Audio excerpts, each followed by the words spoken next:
까똑. 휴대폰 알림이 울렸을 때 나는 이번 달 식비 내역을 확인하고 있었다. 화면이 켜지자 남편 김민준의 송금 메시지가 보였다.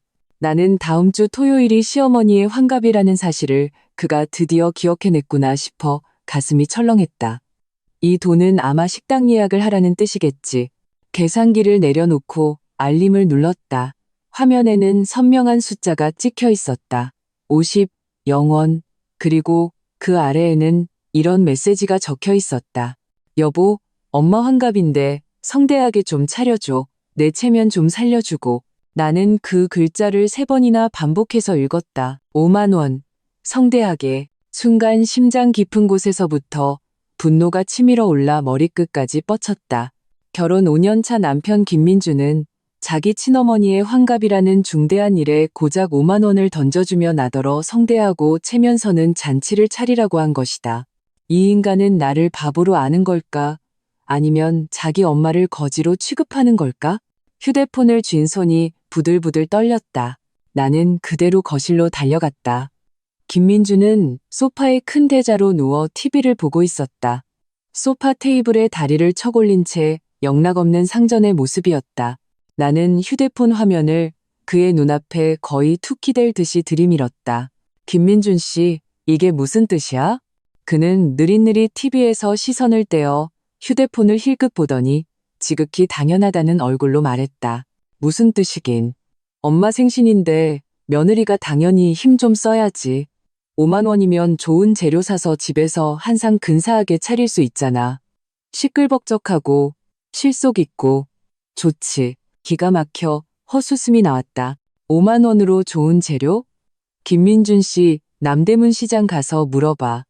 5만 원으로 요즘 닭 한 마리나 제대로 살 수 있는지. 괜찮은 갈비 한 대 사기도 힘들어. 그런데 성대하게 차리라고? 당신 지금 20년 전에 살고 있어?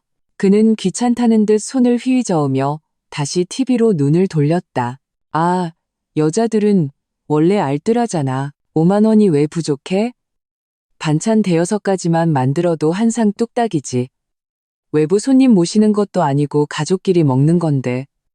당신이 좀 머리 써서 신경 좀 쓰면 되잖아. 엄마가 나 이렇게 키우느라 얼마나 고생하셨는데 환갑잔치를 초라하게 할 순 없지. 그의 가벼운 말투에 가슴이 커다란 돌덩이로 짓눌린 듯 답답하고 아팠다. 신경 좀 쓰면 된다고? 내가 그동안 쓴 신경이 부족했나?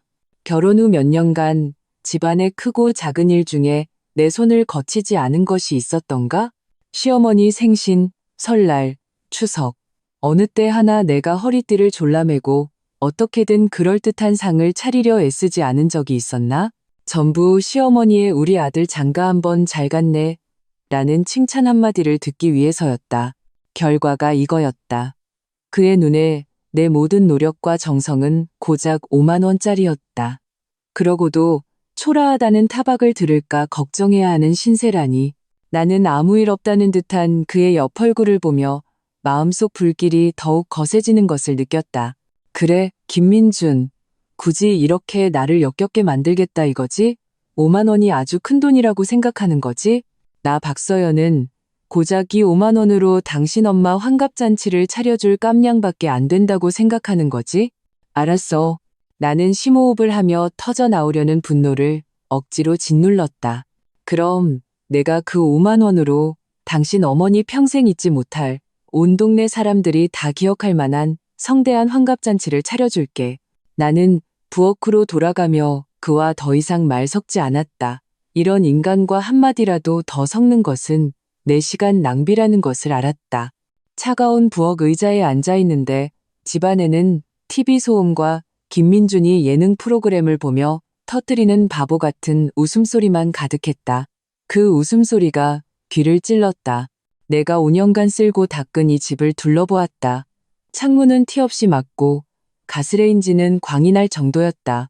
하지만 이 모든 것이 거대한 조롱처럼 느껴졌다. 갓 결혼했을 때 나는 이러지 않았다.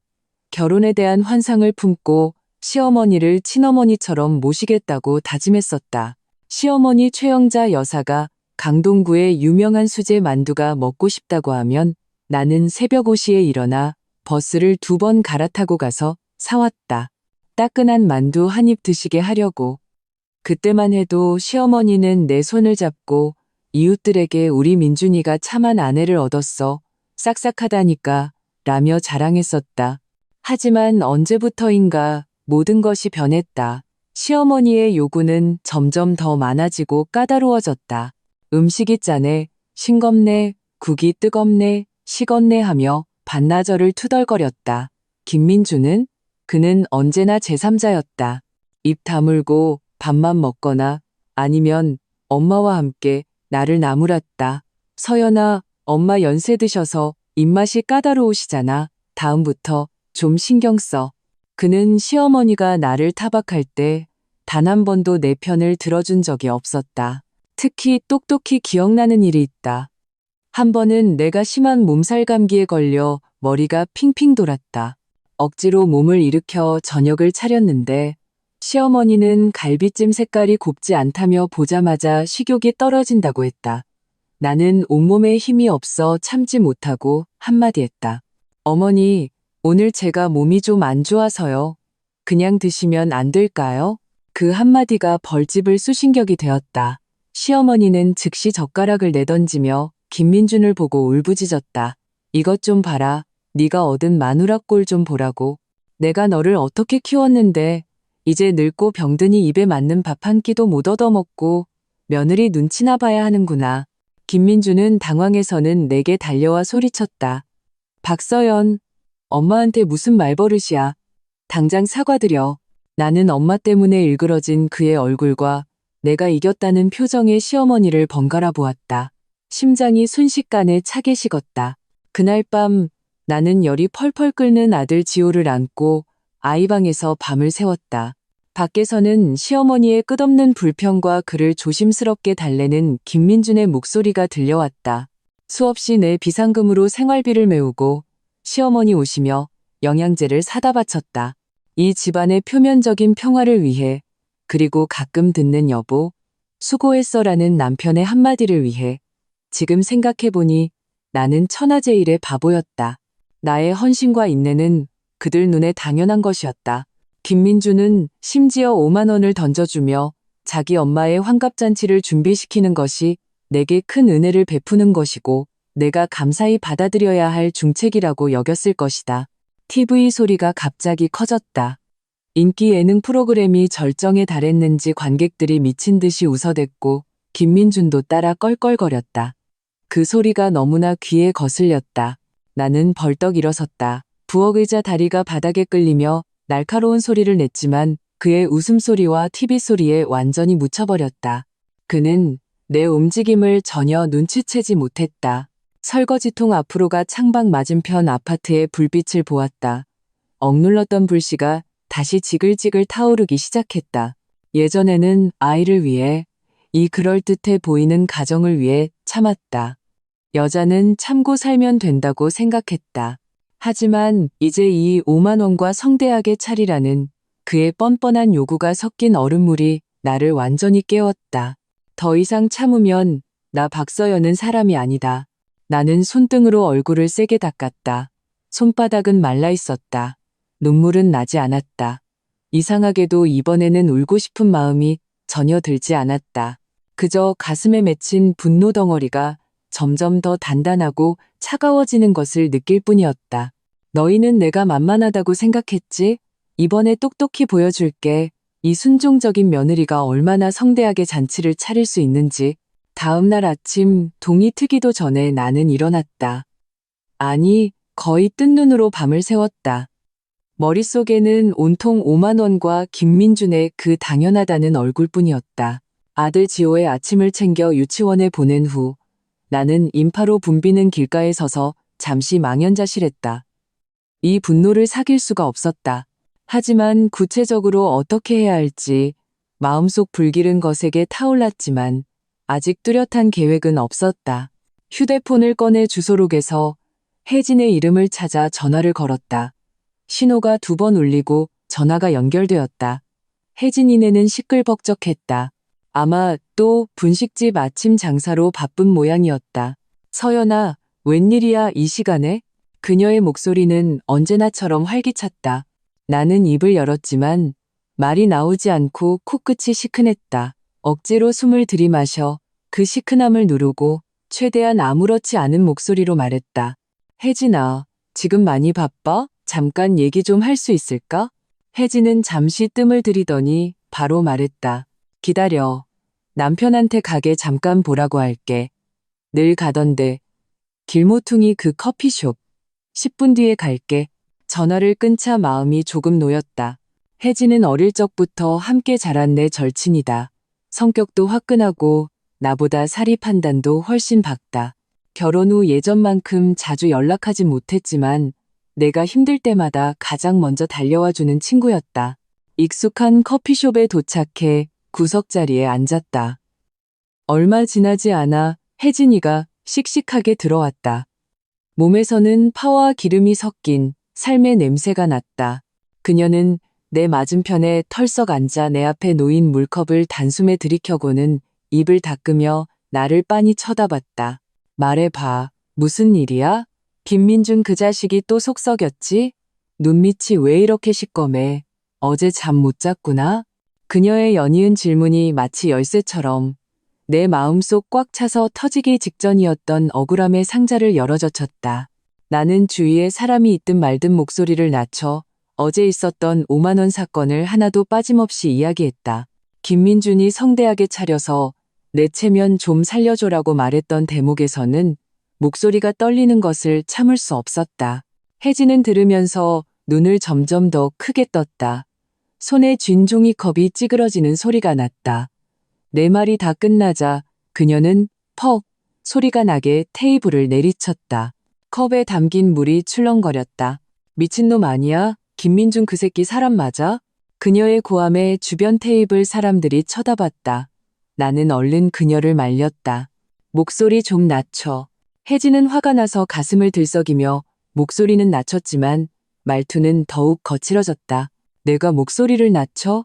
확 그냥 칼 들고 쫓아가고 싶은 심정인데 5만 원으로 환갑잔치를 하라고? 그것도 성대하게? 그놈 머리에 총 맞았냐? 아니면 뇌가 없냐? 박서연 말해봐. 그놈 제정신이야? 그녀는 내 손목을 꽉 잡았. 그래서 너 알았다고 했어? 그 돈 면상에다 던져버리지 않고? 나는 고개를 저으며 씁쓸하게 말했다. 그땐 너무 화가 나서. 그리고 너도 알잖아. 그 엄마 성격. 내가 그 자리에서 뒤집어 엎었으면 분명 불효막심한 며느리니 내 아들 힘들게 한다느니 온갖 말이 쏟아졌을 거야. 지랄하고 있네. 혜진이 거침없이 내 말을 잘랐다. 효도 같은 소리 하고 있네. 서연아, 제발 정신 좀 차려. 너 지난 몇 년간 어떻게 살았는지 좀 봐. 너 그 집에서 소처럼 일하면서 늙은이 모시고 애 키우고 그들이 너한테 고마워한 적 있어? 김민준 엄마는 그냥 늙은 마녀야. 온갖 방법으로 너를 괴롭혔잖아. 그리고 김민준, 그놈은 젖도 못된 마마보이고 네가 받은 서름이 적어? 그녀의 말 한마디 한마디가 바늘처럼 내 가슴에 촘촘히 밝혔다. 그래, 내가 받은 서름이 적었던가? 예전에는 사소한 일이라 생각하고 참고 넘겼는데 이제 혜진이가 하나씩 끄집어내니 이미 산더미처럼 쌓여 있었다. 예전엔 애 때문에 참는다고 쳤어. 근데 지금은 아주 내 목에 올라타서 똥을 싸고 있잖아. 5만 원? 이건 모욕이야. 널 아예 사람 취급도 안 하는 거라고. 혜진은 점점 더 흥분해서 말했다. 김민준, 한 달에 얼마 버는데? 엄마 환갑에 5만 원을 내놓는다고? 귀신 신나라 까먹는 소리 하고 있네. 그 돈은 그냥 널 엿먹이려고 준 거야. 네가 반항 못할 거라는 걸 아는 거지. 네가 결국 내 돈 써서 잔치 근사하게 차려놓으면 공은 전부 그 모즈, 차지가 될 테고 넌 그냥 돈 갖다 바치는 등신이 되는 거야. 나는 멍하니 혜진을 쳐다봤다. 그녀의 말은 무거운 망치가 되어 내 마음속 자기 기만의 껍데기를 산산조각 냈다. 그래, 예전의 나였다면 아마 내 돈을 몰래 보태서 그럴듯하게 잔치를 치르고 그 지긋지긋한 표면상의 화목을 유지하려 했을 것이다. 김민주는 정확히 그걸 노린 것이다. 서연아, 이번엔 절대 지면 안 돼. 혜진이 내 손을 꽉 잡으며 불타는 눈빛으로 나를 봤다. 이번에도 네가 참으면 다음번엔 10,000원짜리 한 장 던져줄걸? 넌 그놈 눈에 딱 그 정도 가치밖에 안 되는 거야. 너 박서연이 만만한 사람이 아니라는 걸 똑똑히 보여줘야 해. 반격해야 한다고. 반격? 나는 망설였다. 어떻게 반격해? 정말 5만 원으로 장을 보면 그들이 나를 욕할 빌미만 더 주는 거잖아. 혜진의 눈이 번뜩이더니 교활하면서도 사나운 미소를 지었다. 누가 진짜 장을 보래? 김민준이 성대하게 차리길 원했잖아? 그럼 우리가 진짜 성대한 잔치를 보여주는 거야. 그놈이랑 그 엄마가 평생 잊지 못하도록. 그녀는 내게 가까이 다가와 목소리를 낮춰 빠르게 속삭였다. 그놈이 5만 원이 아주 큰 돈이라고 생각하잖아? 그럼 우리 이 5만 원으로 얼마나 체면서는 잔치를 할 수 있는지 보여주자고. 서연아, 내 말 들어. 이번엔 밥그릇 싸움이 아니라 자존심 싸움이야. 넌 강해져야 해. 그들이 널 무서워하게 만들어야 다시는 함부로 널 쥐락펴락하지 못할 거라고. 나는 혜진의 눈에서 번쩍이는 빛을 보았다. 그 빛은 한 줄기 번개처럼 내 마음속 안개와 망설임을 갈라놓았다. 그래, 인내와 순종은 존중을 가져다 주지 않는다. 더 심한 무시를 불러올 뿐이다. 혜진의 말이 맞다. 이번엔 내가 그들을 두렵게 만들어야 한다. 혜진의 그 몇 마디는 내 마음에 기름을 부은 불길처럼 타올랐다. 마지막 남은 망설임과 나약함을 남김없이 태워버렸다. 나는 집으로 가지 않고 곧장 재래시장 옆 자파와 저렴한 물건을 파는 낡은 골목으로 향했다. 성대한 환갑잔치. 좋아. 나는 일회용 식기를 도매로 파는 가게에 들어갔다. 주인 아주머니는 계산대 뒤에 기대어 졸고 있었다. 내가 유리 계산대를 톡톡 두드리자 그녀는 나른하게 눈을 떴다. 제일 싼 일회용 그릇은 하나에 얼마예요? 주인 아주머니는 하품을 하며 구석에 쌓인 흰색 스티로폼 그릇 한 무더기를 가리켰다. 저거 1,000원. 몇 개 필요해요? 1,000원. 나는 속으로 냉소했다. 김민준이 준 5만 원으로는 딱 50개를 살 수 있었다. 젓가락 한 벌 살 돈도 남지 않았다. 하지만 나는 망설이지 않고 지갑에서 김민준이 보낸 5만 원을 꺼내 계산대에 탁 소리 나게 올려놓았다. 이걸로 주세요. 5만 원어치 전부요. 주인 아주머니는 잠시 멍한 표정이었다. 나처럼 예산을 정확히 맞춰 쓰는 손님은 처음 보는 모양이었다. 그녀는 느릿느릿 일어나 그릇 50개를 세어낡고 커다란 빨간 비닐봉지에 담아주었다. 나는 묵직한 봉지를 손에 들었다. 깃털처럼 가벼웠던 5만 원이 실질적인 50개의 스티로폼 그릇으로 바뀌었다. 이 상황이 아이러니하면서도 묘한 통쾌함을 주었다. 이제부터가 진짜 시작이었다. 나는 그 그릇 봉지를 들고 시장 안, 내가 아침 식사로 자주 가던 잔치국수 집으로 향했다. 주인 아저씨는 오전 장사를 정리하며 바쁘게 움직이다가 나를 보고 웃으며 인사했다. 아이고, 서연 씨. 웬일로 이 시간에? 국수는 다 떨어졌는데. 나는 가게 앞으로 다가가 그릇 봉지를 옆 빈 공간에 내려놓았다. 심호흡을 한번 하고 최대한 평온한 목소리로 말했다. 사장님, 아침 먹으러 온 거 아니에요. 음식 좀 주문하려고요. 다음 주 토요일 점심 잔치국수 50인분이요. 아저씨는 귀를 후비며 되물었다. 네? 몇 인분이요? 50인분이요. 저희 집에서 잔치해요. 환갑잔치요. 나는 표정 하나 바꾸지 않고 말했다. 시어머니 환갑이시거든요. 아저씨는 더욱 놀란 눈으로 나와 그 싸구려 스티로폼 그릇 봉지를 번갈아 쳐다봤다. 표정이 기묘했다. 환갑잔치에 잔치국수라. 너무 간소한 거 아니에요? 나는 입꼬리를 살짝 올리며 웃음 같지 않은 표정을 지었다. 어르신이 이 맛을 제일 좋아하셔서요. 어쩔 수 없죠. 그냥 제일 기본으로 50인분. 얼마면 될까요? 아저씨는 내 태도가 확고한 것을 보고 더 묻지 않았다. 계산기를 두드리더니 말했다. 보통 한 그릇에 7,000원인데 50인분이면 그릇당 6,000원으로 해드릴게요. 30만 원입니다. 나는 고개를 끄덕였다. 김민준이 생활비로 준 지갑이 아닌 내 비상금 지갑에서 5만 원권 6장을 꺼내 그에게 건넸다. 여기 30만 원이요. 다음 주 토요일 오전 11시 반까지 이 주소로 배달해 주세요. 제가 가져온 이 그릇에 담아서요. 나는 미리 적어둔 집 주소를 건넸다.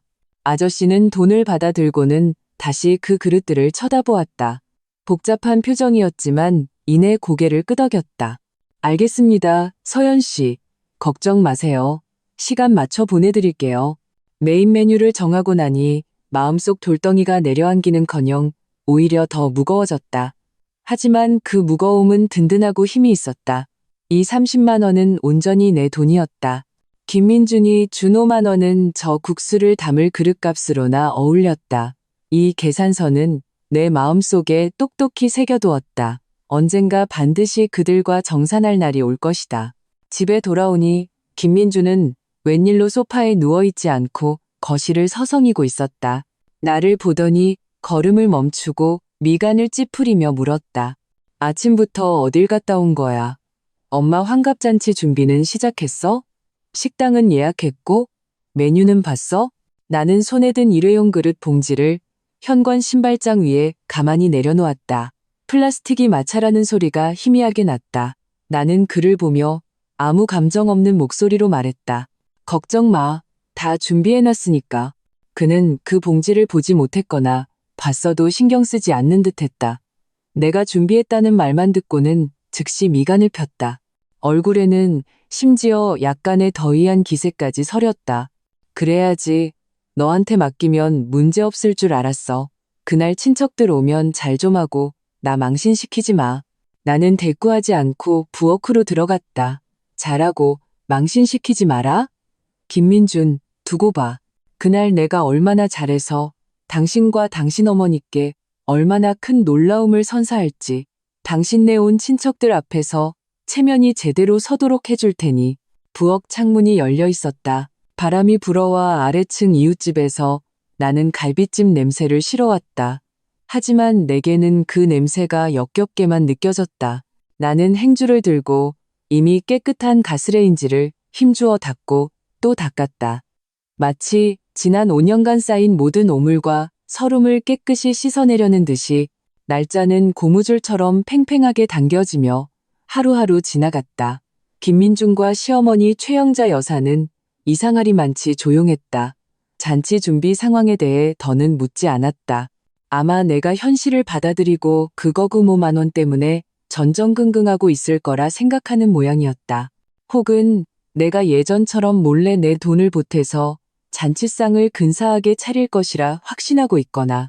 김민주는 가끔 은혜를 베푸는 듯한 말투로 엄마 체면 생각해서 좋은 음식 몇 가지 더 준비하는 거 잊지 말라고 상기시켰다. 나는 언제나 응이라고 짧게 대답할 뿐이었다. 그는 내 침묵을 순종으로 받아들인 듯했다. 드디어 토요일이 되었다. 아침 일찍 동이 희미하게 틀 무렵부터 시어머니는 장롱 깊숙이 넣어뒀던 색깔이 다소 촌스러울 정도로 화려한 원피스를 입고 거실을 서성였다. 김민준에게 과일이며 과자를 내놓으라고 지시하며 얼굴에는 기대와 허영이 뒤섞인 빛이 가득했다. 목소리도 평소보다 한 톤 높았다. 민준아, 저 수입 주스 좀 내놔라. 손님들 오시는데 째째하게 굴지 말고. 그러다 평상시 입는 추리닝 차림으로 청소하는 나를 발견하고는 즉시 미간을 찌푸렸다.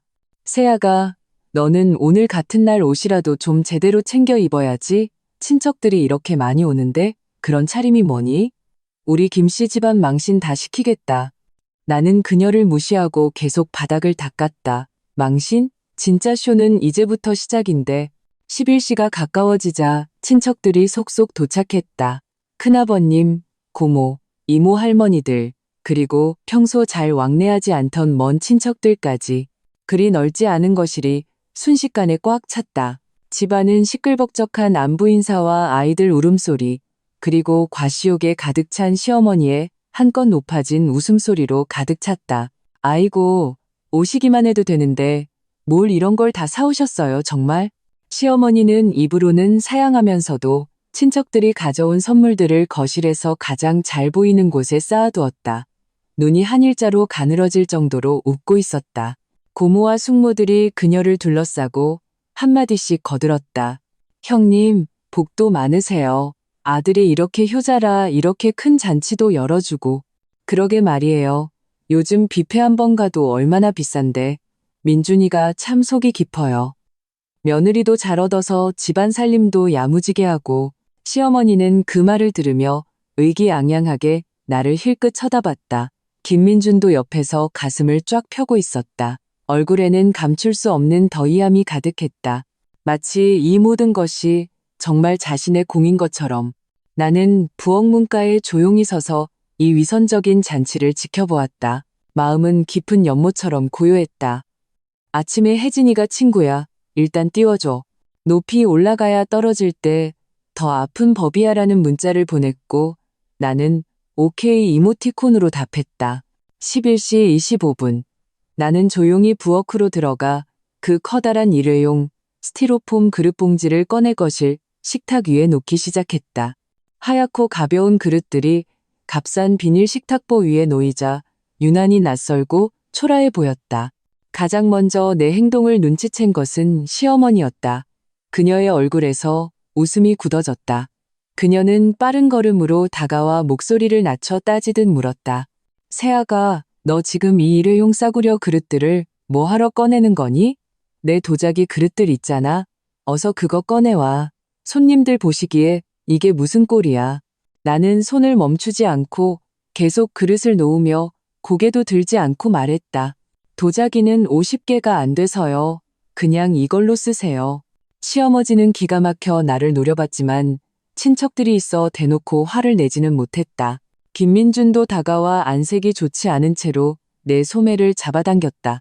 서연아, 너 지금 뭐 하는 거야? 빨리 이 그릇들 치워. 바로 그때 초인종이 울렸다. 나는 속으로 시간을 셌다.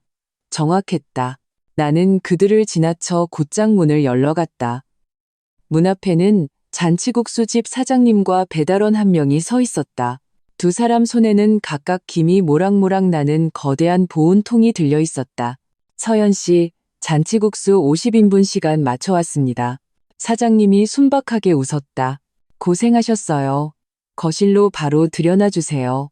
원조 할머니 잔치국수라는 글자가 쓰인 거대한 보온통 2개가 거실에 나타나자 모든 소음이 보이지 않는 칼에 베인 듯 끊겼다. 방금 전까지 시끄럽게 떠들던 친척들이 순식간에 조용해졌다. 수십 개의 시선이 일제히 보온통에 꽂혔다가 다시 나에게로 그리고 새하얗게 질린 시어머니와 입을 떡 벌린 김민준에게로 향했다. 시어머니 최영자 여사가 가장 먼저 정신을 차렸다. 그녀는 날카롭게 소리쳤다. 목소리가 완전히 변해 있었다. 박서연, 이게 무슨 짓이야. 나는 그녀를 무시하고 곧장 보온통으로 다가가 뚜껑을 열었다. 진한 멸치 육수와 국수 냄새가 확 풍겨왔다. 나는 스티로폼 그릇 하나를 집어들고 긴 젓가락으로 능숙하게 국수 한 움큼을 건져 그릇에 담았다. 고명을 얹고 간장 양념을 뿌렸다. 모든 동작이 물 흐르듯 자연스러웠다. 나는 김이 모락모락 나는 향기로운 잔치국수 한 그릇을 가장 가까이 있던 큰아버님 앞에 놓았다. 마치 오늘 날씨가 참 좋네요라고 말하듯 평온한 목소리로 말했다. 큰아버님, 따뜻할 때 드세요. 오늘 어머니 환갑잔치 메인 메뉴는 이 잔치국수입니다. 양은 충분해요. 그리고 나는 고개를 들어 놀라움, 의혹, 혹은 구경거리라도 난 듯한 표정의 모든 얼굴들을 훑어보았다. 마지막 시선은 극도의 충격과 분노로 일그러진 시어머니의 얼굴과 순댓국처럼 검붉게 변한 김민준의 얼굴에 멎었다. 거실 전체가 죽은 듯이 고요했다. 오직 잔치국수 보온통에서 희미하게 김이 피어오르는 소리만 들릴 뿐이었다. 그 정적은 5초도 채 되지 않았지만 무한히 길게 느껴졌다. 모두의 얼굴 표정이 굳어 있었다. 놀라움, 믿을 수 없음, 그리고 몇몇 친척들의 얼굴에는 구경거리를 만난 듯한 흥분이 교차했다. 쨍그랑 시어머니가 자랑하려고 들고 있던 수입 주스 잔이 바닥에 떨어지는 소리였다. 끈적한 오렌지색 액체가 그녀의 화려한 원피스 자락을 적셨다. 그녀는 마치 뼈가 모두 빠져나간 사람처럼 휘청거리며 뒤로 물러섰다. 김민준이 재빨리 혹은 무의식적으로 그녀를 붙잡지 않았다면 그대로 주저앉았을 것이다. 박서연, 김민준의 포효가 마침내 목구멍을 뚫고 터져 나왔다. 마치 격분한 야수 같았다. 그의 이마에는 푸른 힘줄이 솟았고 눈은 핏발이 서서 나를 뚫어져라 노려보았다. 그 눈빛은 나를 산채로 집어삼킬 듯했다. 너 지금 시발 뭐 하는 거야? 미쳤어? 그는 자신에게 기댄 채 가슴을 부여잡고 헐떡이는 어머니를 뿌리치고 몇 걸음에 내 앞으로 달려왔다. 그리고 손을 들어 내 뺨을 향해 휘둘렀다. 나는 피하지 않았다. 오히려 반걸음 앞으로 나아가 턱을 치켜들고 그를 똑바로 쳐다봤다. 목소리는 크지 않았지만 조용한 거실에 똑똑히 울려 퍼졌다. 김민준 씨, 그 손 하나만 까딱해봐.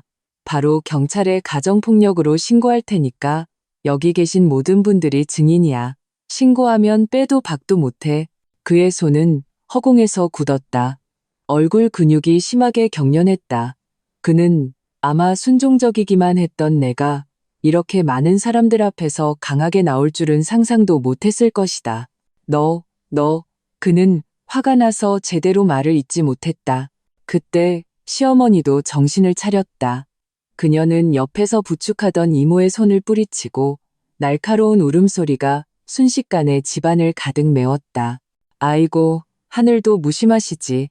내가 무슨 죄를 지어서 이런 악독한 며느리를 들였단 말인가. 환갑잔치에 나한테 이런 길거리 음식을 먹이다니. 이건 나를 그냥 산채로 죽이려는 거야. 나 못 살아, 못 살아. 그녀는 바닥에 주저앉아 가슴을 치고 발을 구르기 시작했다. 연기가 아주 실감났다. 친척들이 웅성거리기 시작했다. 서로 수군거리며 손가락질했다. 고모가 먼저 나서서 내 코를 가리켰다. 너 정말 너무하는구나. 형님 환갑잔치에 이걸 대접해? 너 양심도 없니? 그러게 말이에요. 이건 너무 심했지. 다른 숙모가 거들었다. 어떻게 며느리가 이럴 수가 있어. 쏟아지는 비난 속에서 나는 오히려 완전히 냉정해졌다. 나는 그들의 웅성거림이 조금 잦아들기를 기다렸다가 천천히 추리닝 주머니에서 휴대폰을 꺼냈다. 잠금을 풀고 화면을 켠 다음 주위의 목을 길게 빼고 구경하는 사람들이 모두 볼 수 있도록 높이 쳐들었다. 화면에는 김민준의 너무나도 선명한 송금 내역이 떠 있었다. 50영원. 그리고 그 아래의 메시지. 여보, 엄마 환갑인데 성대하게 좀 차려줘. 내 체면 좀 살려주고. 큰아버님, 고모, 숙모님들 모두 똑똑히 보세요. 내 목소리는 높지 않았지만 한 글자 한 글자가 작은 망치처럼 고요한 공기를 두드렸다. 이건 제 남편 김민준 씨가 자기 친어머니 환갑잔치 전날 저에게 보내준 모든 경비입니다. 5만 원이요. 그러면서 요구사항은 잔치를 성대하게 차려서 자기 체면을 살려달라는 것이었고요. 나는 잠시 말을 멈추고 의심으로 가득 찬 얼굴들을 훑어본 후 잿빛이 된 김민준과 울음을 멈추고 입만 벌리고 있는 시어머니에게 시선을 고정했다. 5만 원, 여기 계신 분들 말씀 좀 해보세요. 이 돈으로 뭘 살 수 있죠? 얼마나 성대한 잔치를 할 수 있나요? 닭 한 마리? 아니면 갈비 한 대?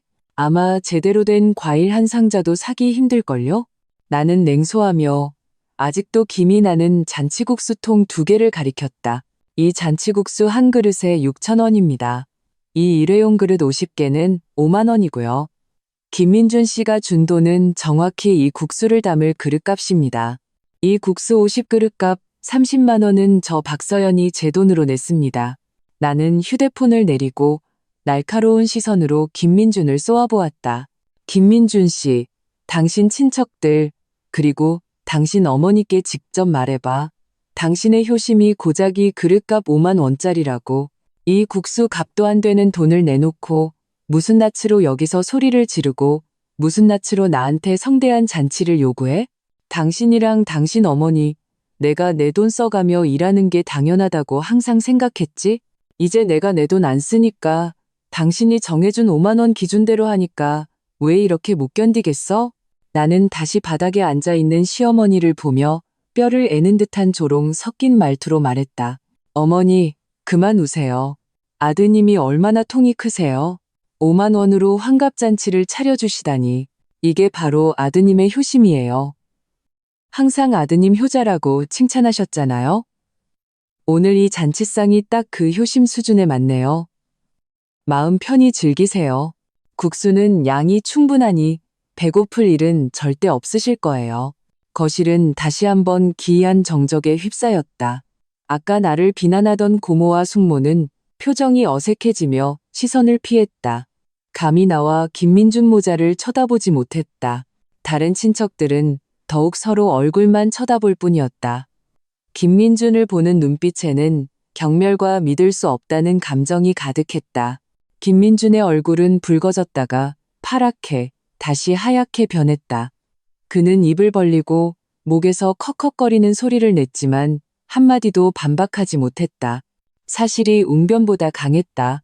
그 송금내역은 그의 뺨을 후려친 것뿐만 아니라 그들 모자가 오랫동안 공들여 유지해 온 위선의 가면을 산산조각 냈다. 시어머니는 바닥에 앉아 더 이상 울부짖지 않았다. 그저 텅 빈 눈으로 앞을 응시했다. 이 현실을 받아들일 수 없는 듯했다. 그녀가 그토록 자랑스러워하던 효자 아들이 모든 사람들 앞에서 그녀가 항상 무시하던 며느리에게 마지막 남은 체면마저 발가벗겨졌다. 나는 이 난장판과 넋이 나간 모자의 모습을 보며 예상했던 통쾌함 대신 차가운 평온함만을 느꼈다. 큰아버님의 얼굴은 새파랗게 질려 있었다. 바닥에 주저앉아 넋을 잃은 시어머니를 보았다가 그 자리에 못 박힌 듯 얼굴이 불그락푸르락 하는 김민준을 힐끗 보더니 깊은 한숨을 내쉬었다. 아무 말도 없이 아내와 아이들을 데리고 뒤도 돌아보지 않고 나가버렸다. 한 사람이 나서자 다른 사람들도 더는 머물 수 없었다. 고모는 얼굴이 불그락푸르락 하다가 내 곁을 지나며 입술을 달싹였지만 결국 복잡한 눈빛으로 나를 한번 쳐다보고는 서둘러 떠났다. 아까 고모를 거들며 나를 비난했던 숙모는 고개를 푹 숙인 채 거의 뛰다시피 문 밖으로 사라졌다. 아무도 식탁 위에 놓인 이미 조금 불어버린 잔치국수에 손대지 않았다. 아무도 바닥에 앉은 최영자 여사를 부축하지 않았다. 방금 전까지 꽉 차서 시끌벅적했던 거실은 순식간에 땅콩 껍질과 사탕 껍질이 널브러진 난장판, 덩그러니 놓인 보온통 2개, 그리고 마치 시간이 멈춘 듯한 우리 3사람만 남았다. 까똑. 휴대폰 화면이 켜졌다. 혜진이가 보낸 메시지였다. 전투 상황은 어때? 지원 병력 필요하면 말해. 나는 답장하지 않고 화면을 껐다. 이 작은 움직임이 김민준을 깨운 듯했다. 그는 획 고개를 돌렸다. 핏발선 눈이 나에게 고정되었다. 그 눈에는 아까의 분노 대신 철저히 모욕당한 후에 차가운 증오만이 남아있었다. 박서연, 그의 목소리는 쉬어 있었다. 마치 입새로 짜내는 듯했다. 좋아, 아주 좋아. 네가 오늘 나 김민준 얼굴에 똥칠을 제대로 했어. 내가 말하기도 전에 바닥에 있던 최영자 여사가 갑자기 살아났다. 그녀는 울거나 소리치는 대신 손발을 써서 기어 일어나더니 미친 사람처럼 잔치국수 통 2개로 달려들었다. 입에서는 날카로운 저주가 터져나왔다. 어디 한번 먹어봐. 내가 먹게 두나 봐라. 이 재수없는 년. 내가 너더러 잔치를 하랬지? 이런 장례식을 치르랬어. 그녀는 보온통을 뒤엎으려 했지만 통이 너무 무거워 헛되이 밀칠 뿐이었다. 통은 쾅쾅 소리를 내며 흔들렸고 국물이 사방으로 튀었다. 김민준이 급히 달려가 그녀를 껴안았다. 엄마, 진정해. 제발 진정 좀 해. 내가 어떻게 진정해. 내 환갑잔치가. 다 망했어. 저 쌍년 때문에 다 망했다고. 최영자 여사는 그의 품에서 발버둥 치며 나를 향해 손가락질했다. 손톱이 내 얼굴을 찌를 듯했다. 다 너 때문이야. 네가 얻은 마누라 때문이라고. 우리 김씨 집안이 무슨 죄를 지어서. 김민주는 흥분해서 온몸을 떠는 어머니를 필사적으로 껴안으며 고개를 돌려내게 소리쳤다. 네가 저지른 짓 좀 봐. 엄마가 저렇게 되셨는데 이제 만족해? 나는 이 혼란스러운 모자, 무지의 총극을 보며 마음의 한 점의 파문도 잃지 않았다. 나는 허리를 굽혀 바닥에 떨어진 액정이 깨진 내 휴대폰을 주워들고 묻은 오물을 침착하게 닦아냈다. 내가 뭘 어쨌는데. 나는 눈을 들어 그를 보며 무미건조하게 말했다. 나는 그저 당신 김 사장님의 지시와 예산에 맞춰 충실히 일했을 뿐이야. 5만 원짜리 성대한 환갑잔치 나는 해냈어.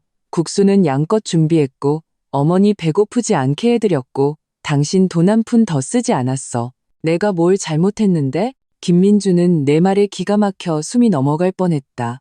그는 아마 내가 이렇게 말 잘하는 사람인 줄은 꿈에도 몰랐을 것이다.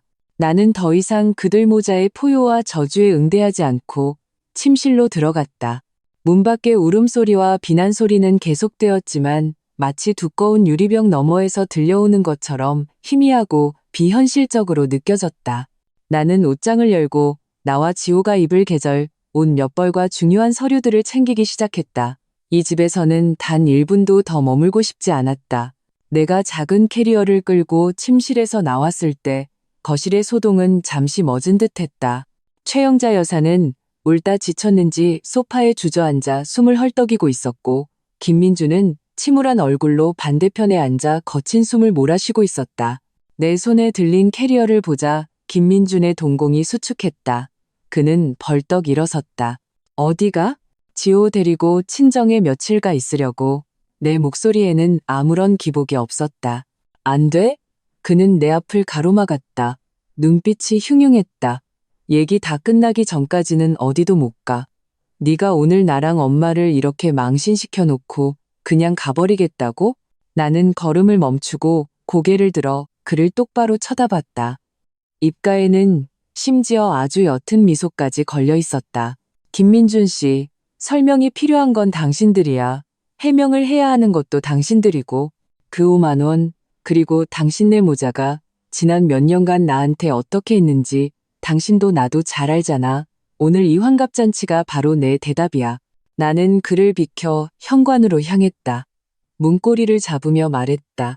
망신? 그건 당신들이 자초한 거야. 당신 엄마한테 돈 쓰기 아까웠으면 괜히 허세 부리면서 잔치를 열지 말았어야지.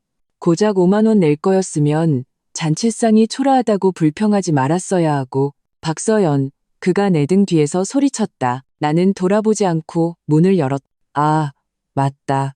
나는 문가에 서서 반쯤 고개를 돌렸다. 말하는 걸 잊었네. 그 잔치국수 50그릇, 30만 원은 내가 대신 낸 거야. 예전에 내가 생활비에 보탰던 돈들이랑 같이 빨리 계산해서 갚아줘. 당신 기준대로라면 난 당신네한테 그렇게 비싼 국수를 사줄 형편이 못 되거든. 말을 마친 나는 더 이상 머뭇거리지 않고 그대로 밖으로 나갔다. 등 뒤로 문을 가만히 닫으며 그 모자와 그들이 자초한 난장판을 완전히 차단했다. 복도의 센서등이 탁 하고 켜지며 내 발밑을 비췄다. 비록 앞날은 알 수 없었지만 등 뒤에 남겨진 그 소위 가정이라는 곳보다는 훨씬 깨끗하고 상쾌했다. 나는 휴대폰을 꺼내 혜진에게 메시지를 보냈다. 1단계 완료. 이제 집 구해야겠어. 문이 등 뒤에서 닫히는 순간 세상이 즉시 조용해진 것은 아니었다. 복도에서는 시어머니 최영자 여사의 날카로운 울음소리가 희미하게 들려왔다. 마치 가늘고 질긴 실처럼 나를 다시 끌어당기려는 듯했다. 나는 힘껏 고개를 저었다. 가벼운 캐리어를 끌고 멈추지 않고 계단을 내려갔다. 오후의 햇살이 눈부셨다. 아파트 단지 안을 비추는 햇살은 방금 전 집 안에서 벌어진 난장판의 어둡고 억압적인 분위기와 선명한 대조를 이루었다. 나는 친정으로 바로 가지 않았다. 어머니는 심장이 약하셔서 내 이런 모습을 보시면 걱정하실 게 뻔했다. 나는 먼저 유치원으로 가서 지호를 데려왔다. 꼬마 녀석은 내가 캐리어를 끄는 것을 보고 큰 눈을 깜빡이며 호기심 가득한 목소리로 물었다. 엄마, 우리 여행 가요? 나는 몸을 낮춰 아들의 머리를 쓰다듬으며 최대한 밝고 경쾌한 목소리로 말했다. 응, 엄마가 우리 지호 데리고 외할머니 댁에 며칠 놀러 갈 거야. 좋지? 와, 신난다. 지호가 환호했다. 아이의 세상은 언제나 단순하고 만족하기 쉬웠다. 지호를 데리고 나는 잠시 혜진이네의 작은 자취방에 머물렀다. 혜진은 두말 없이 온갖 잡동사니로 가득했던 거실 소파를 치워나와 지호가 잘 자리를 만들어 주었다. 그녀는 이불을 깔아주며 이를 갈며 욕했다. 김씨 집안 그 두 모자, 진짜 환상의 조합이야. 걱정 말고 여기서 살아. 아주 평생 살아도 돼. 그 인간들이 얼마나 잘나나 한번 보자고. 밤에 지호를 재우고 나는 혜진과 소파에 나란히 앉아 창밖 도시의 불빛을 바라보았다. 혜진이 진정해라며 시원한 캔맥주를 건넸다. 앞으로 어쩔 생각이야? 나는 맥주를 받아들었다. 차가운 감촉이 혼란스러웠던 머리를 맑게 해주었다. 일단 집부터 구해야지. 최대한 빨리 이사해야 너한테 폐 안 끼치지. 나는 한 모금 마셨다. 씁쓸한 액체가 목을 타고 넘어갔다. 그리고 일자리도 구해야 하고. 일자리? 혜진이 눈썹을 치켜떴다. 너 일 안 한 지 꽤 됐잖아. 괜찮겠어? 안 괜찮아도 해야지. 나는 창밖을 보며 단호하게 말했다. 예전에는 기댈 곳이 있다고 생각해서 가정을 위해 일을 포기해도 괜찮다고 생각했어. 근데 이제 보니 그 소위 기댈 곳이라는 건 그냥 종이장이었어. 바람 한번 불면 무너지는. 김민준이 5만 원으로 나를 모욕할 수 있었던 것도 내가 그 사람 없이는 못 살 거라고 생각했기 때문이야. 나는 보란 듯이 살아남을 거야. 그리고 그 사람보다 더 잘 살 거야. 혜진이 내 어깨를 힘껏 쳤다. 그래, 이게 내가 아는 박서연이지. 진작 이랬어야지. 다음 며칠간 나는 태엽을 감은 듯 움직였다. 낮에는 혜진이 지호를 봐주거나 잠시 친정에 맡기고 나는 땡볕을 맞으며 온 도시를 헤매고 다녔다. 부동산 중개인은 나를 낳고 좁지만 월세가 비교적 저렴한 원룸이나 빌라로 데려갔다. 어떤 집은 벽에 물이 샜고 어떤 곳은 복도에서 이상한 냄새가 났다. 하지만 가릴 처지가 아니었다. 나는 하루빨리 나만의 아주 작더라도 발 뻗을 곳이 필요했다. 동시에 나는 거의 잊고 지냈던 연락처들을 뒤지기 시작했다. 결혼 전 나도 몇 년간 그래픽 디자이너로 일했다. 비록 실력은 녹슬었지만 기본기는 남아있었다. 나는 삐걱거리는 낡은 노트북을 켜고 이력서를 업데이트하기 시작했다. 텅 빈 경력란을 보며 마음이 불안하지 않았다면 거짓말이다. 5년간의 전업주부 생활은 내 전문 기술을 거의 다 갉아먹었다. 그 사이 김민준에게서 몇 번 전화가 왔다. 처음에는 분노에 차서 전화기 너머로 포효했다. 내가 독하고 자기를 망신시켰다고 욕했다. 나는 조용히 듣다가 그가 지치자 바로 끊어버렸다. 두 번째 전화에서 그는 목소리가 좀 부드러워져 있었다. 떠보는 듯한 말투였다. 엄마가 화병으로 아프시다고. 내가 지금 돌아와서 사과하고 잘못이면 자기가 용서해 줄 수도 있다고 했다. 나는 전화기 너머로 실소를 터뜨릴 뻔했다. 그리고 꿈깨라는 세 글자로 답했다. 세 번째 전화에서 그는 정말 좀 불안해진 듯 했다.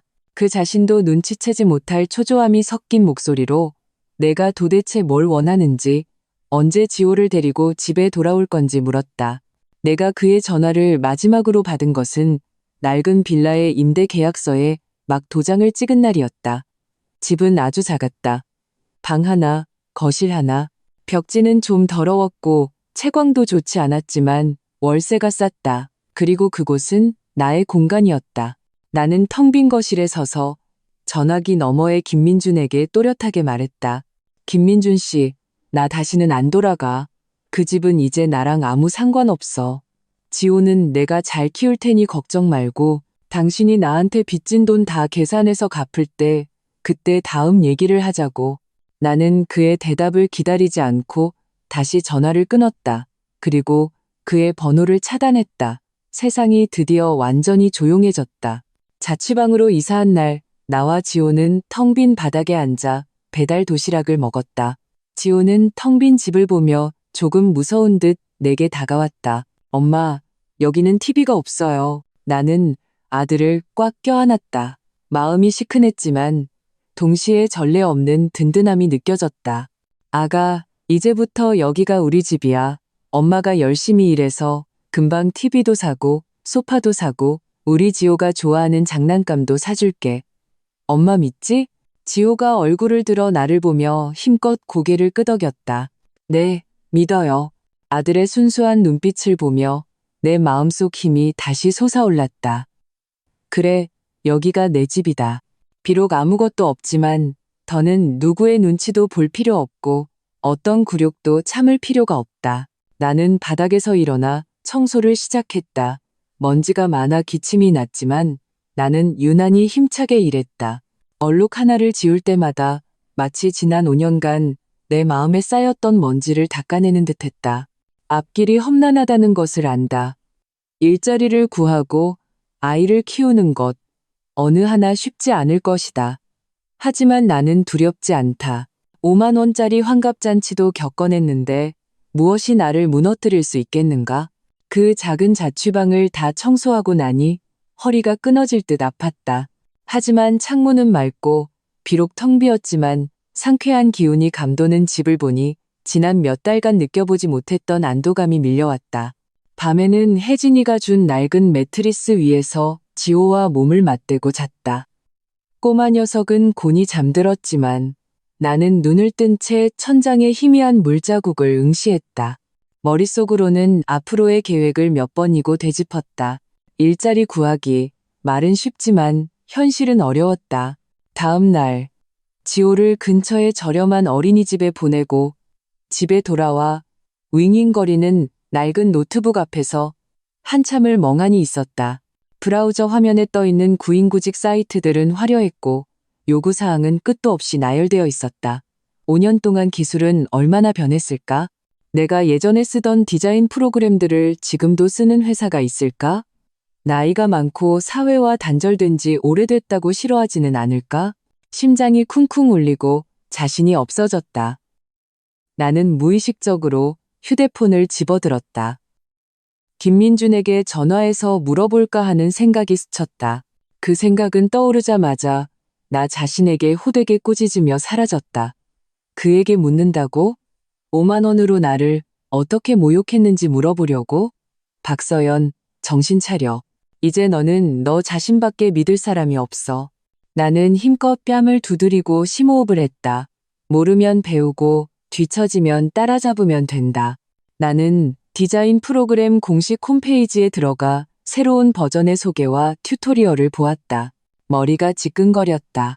새로운 기능이 너무 많았고 인터페이스도 완전히 바뀌어 있었다.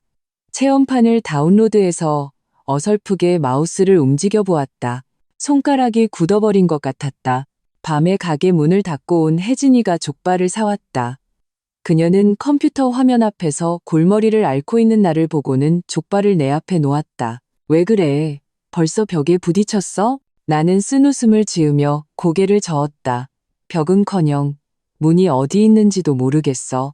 이 프로그램들 내가 예전에 쓰던 거랑은 완전히 다른 물건 같아. 혜진이 다가와 내가 전혀 이해하지 못하는 화면을 들여다보더니 손을 크게 휘저었다. 그게 모대수라고. 모르면 배우면 되지. 유튜브에 가르쳐주는 영상 널렸잖아. 너 그렇게 똑똑하고 학교 다닐 때 공부도 잘했으면서 이런 거에 좌절할 거야? 그녀의 말은 강장제 같았다. 그래, 해보지도 않고 포기할 수는 없지. 나는 족발을 몇 점 먹고 다시 컴퓨터 앞에 앉았다. 혜진이 말이 맞았다. 인터넷에는 없는 게 없었다. 나는 무료 튜토리얼 영상을 검색하기 시작했다. 도구 하나하나를 다시 배우고 효과 하나하나를 반복해서 연습했다.